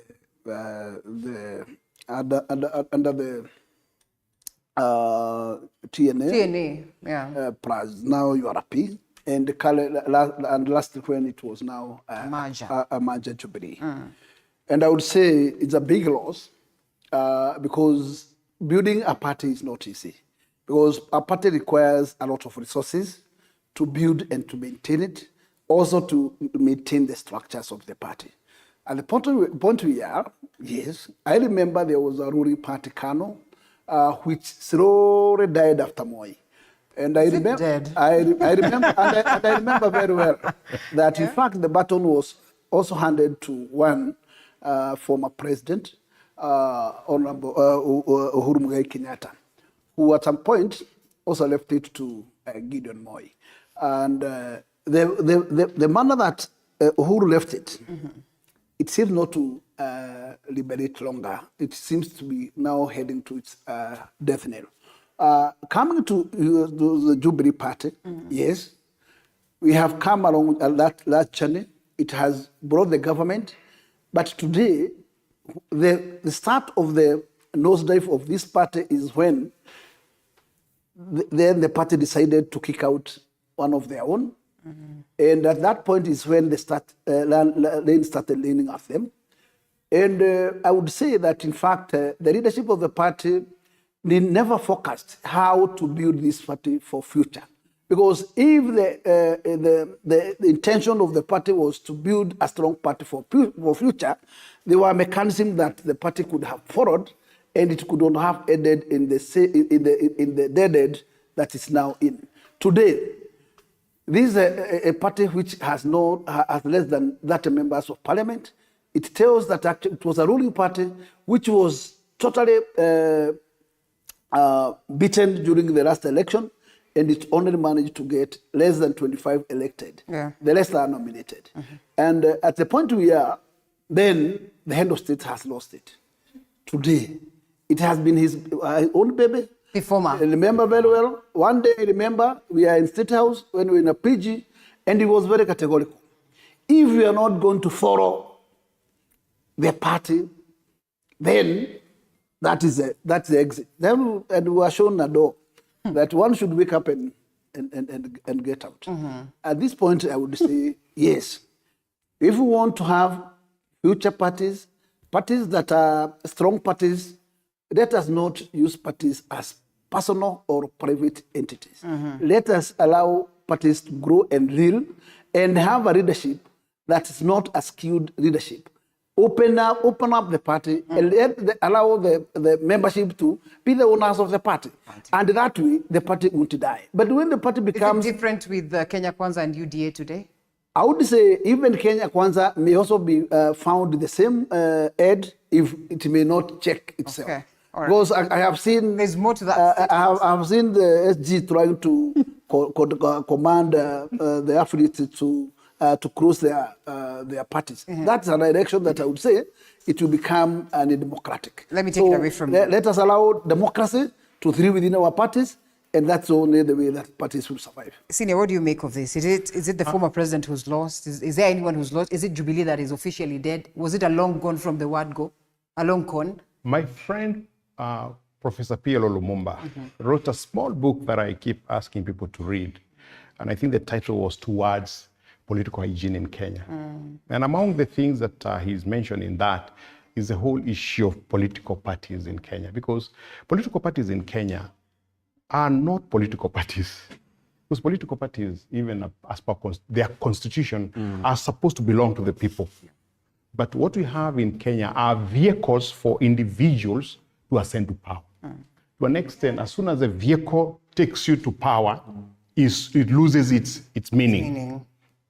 Or it's only one party that is there as a vehicle to harness together people for selfish ends, so that you can have power to be able to negotiate. To an extent, as per if serious law was followed, we don't have a single political party in Kenya.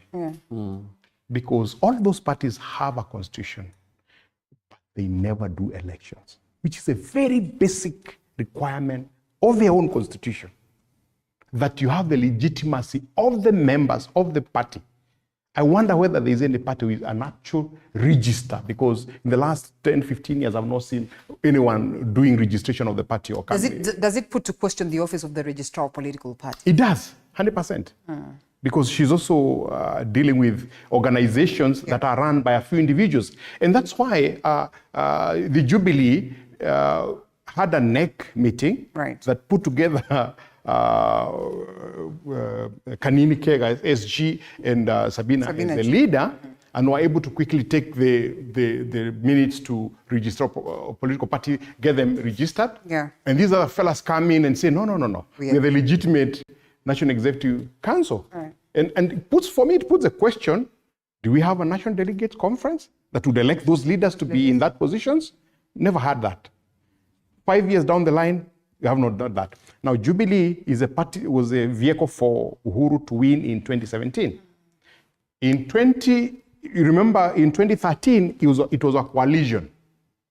In the previous year, you remember there were coalitions. In every year, there is always a coalition. That I think the last party in this country was KANU, because KANU had membership.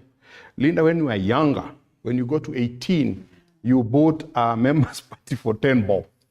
And there was a full register of membership. Okay. So what is happening to Jubilee today will happen to every single of these quasi-political parties, or these organizations that pretend to be political parties, when they lose their purpose. UDA may go in, might, trust me, trust my word, because we'll be together, that UDA might go to 2027 as UDA. Might. The reason being that the opposition is pushing them so hard that they're finding a reason to coalesce together. If Raila and his group were to release their arms, some of them would start now disagreeing within themselves and split again, so that in 2027, there'll be two different parties. But if they go together in 2027, I can assure you, 2032, they will not be together. And a new party will be formed unless we have political hygiene where we start thinking ourselves, not as idiots, people who are very selfish, but people who want to think together about building an organization that has an ideology and has a direction for us. Yes, the young turks of Jubilee, then. Yeah, I am a victim of a Jubilee, nominations in 2019 Kibra by-election. So I understand what Jimmy is talking about, because the agreement, and I agree fully with my fellow panelists, that the formation of a political party, in fact, should be envisioned as an institution. Because a political party is an institution with rules and regulations and leadership. And you see, the composition of a political party should reflect also the diversity of the nation and the composition. And talking about the intrigues of Jubilee Party, a party with less than 25 members of parliament, post 2022 election, it was just a matter of time for Jubilee Party to go to. Can you say it has officially crumbled? But I think there are dispute resolution procedures constitutionally and with the party constitution.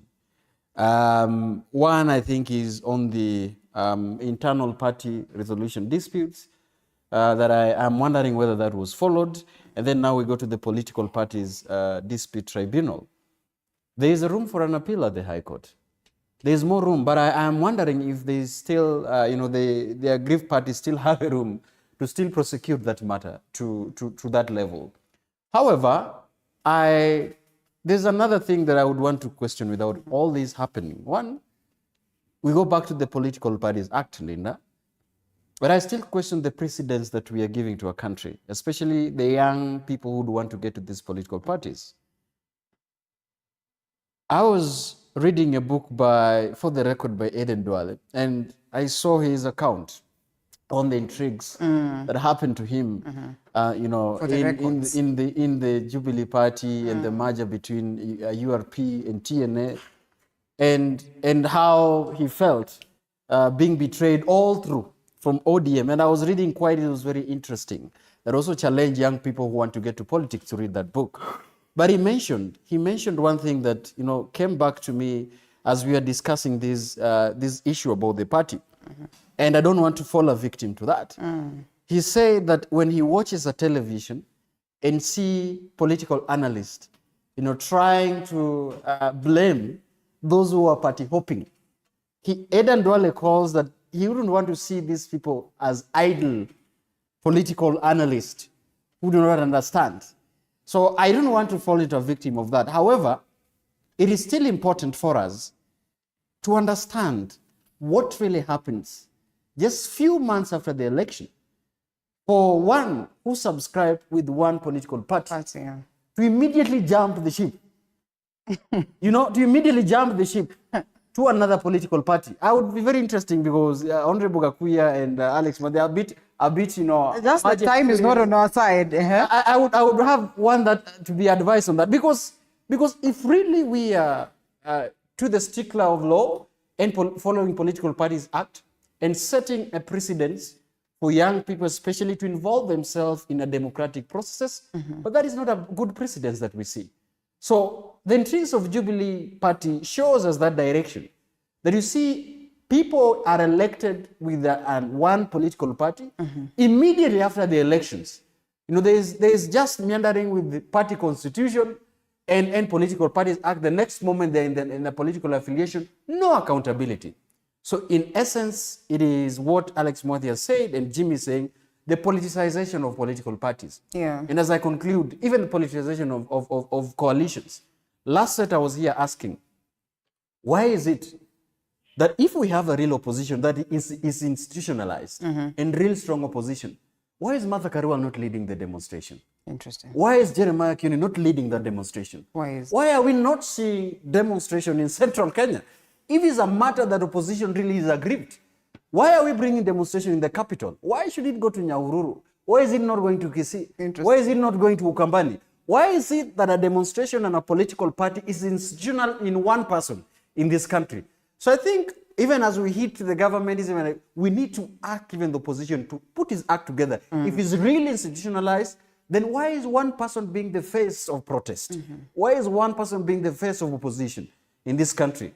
So I think these are matters that for real should be objective and we should put context on. And Rinda asked you that. As we close, you asked me that question, yes. Rinda asked that question and asked, how comes that? Because at least what we are undergoing even now, it is a result of somebody that we have an experience. No single verdict of any election that he has accepted. And the big question is, must our election be around one herald and supervised by angels? Maybe at some point. If we cannot trust human beings. The Member of Parliament in Bakassi North, Jimmy Gakuya, thank you so much. I look at it from the positive side. That there's an opportunity that the young people, to stop following these cartels, because for me they are cartels. 2002, Uhuru was with Ruto. 2007, Ruto was with Raila Odinga. In 2013, Ruto was with Uhuru. 2017, Ruto was with Uhuru. 2022, Ruto again was, Raila was with Uhuru. So for me, there is a cartel that has taken over this country to control whatever happens, and they will have their way either way. Wow. Because today, even as we think about demonstrating, I'm still paid by the same government. My house is paid by the same government. And so hence, whichever way that the election went, they were meant to benefit. And that's what cartels are for. Are we saying that we should as well just accept that?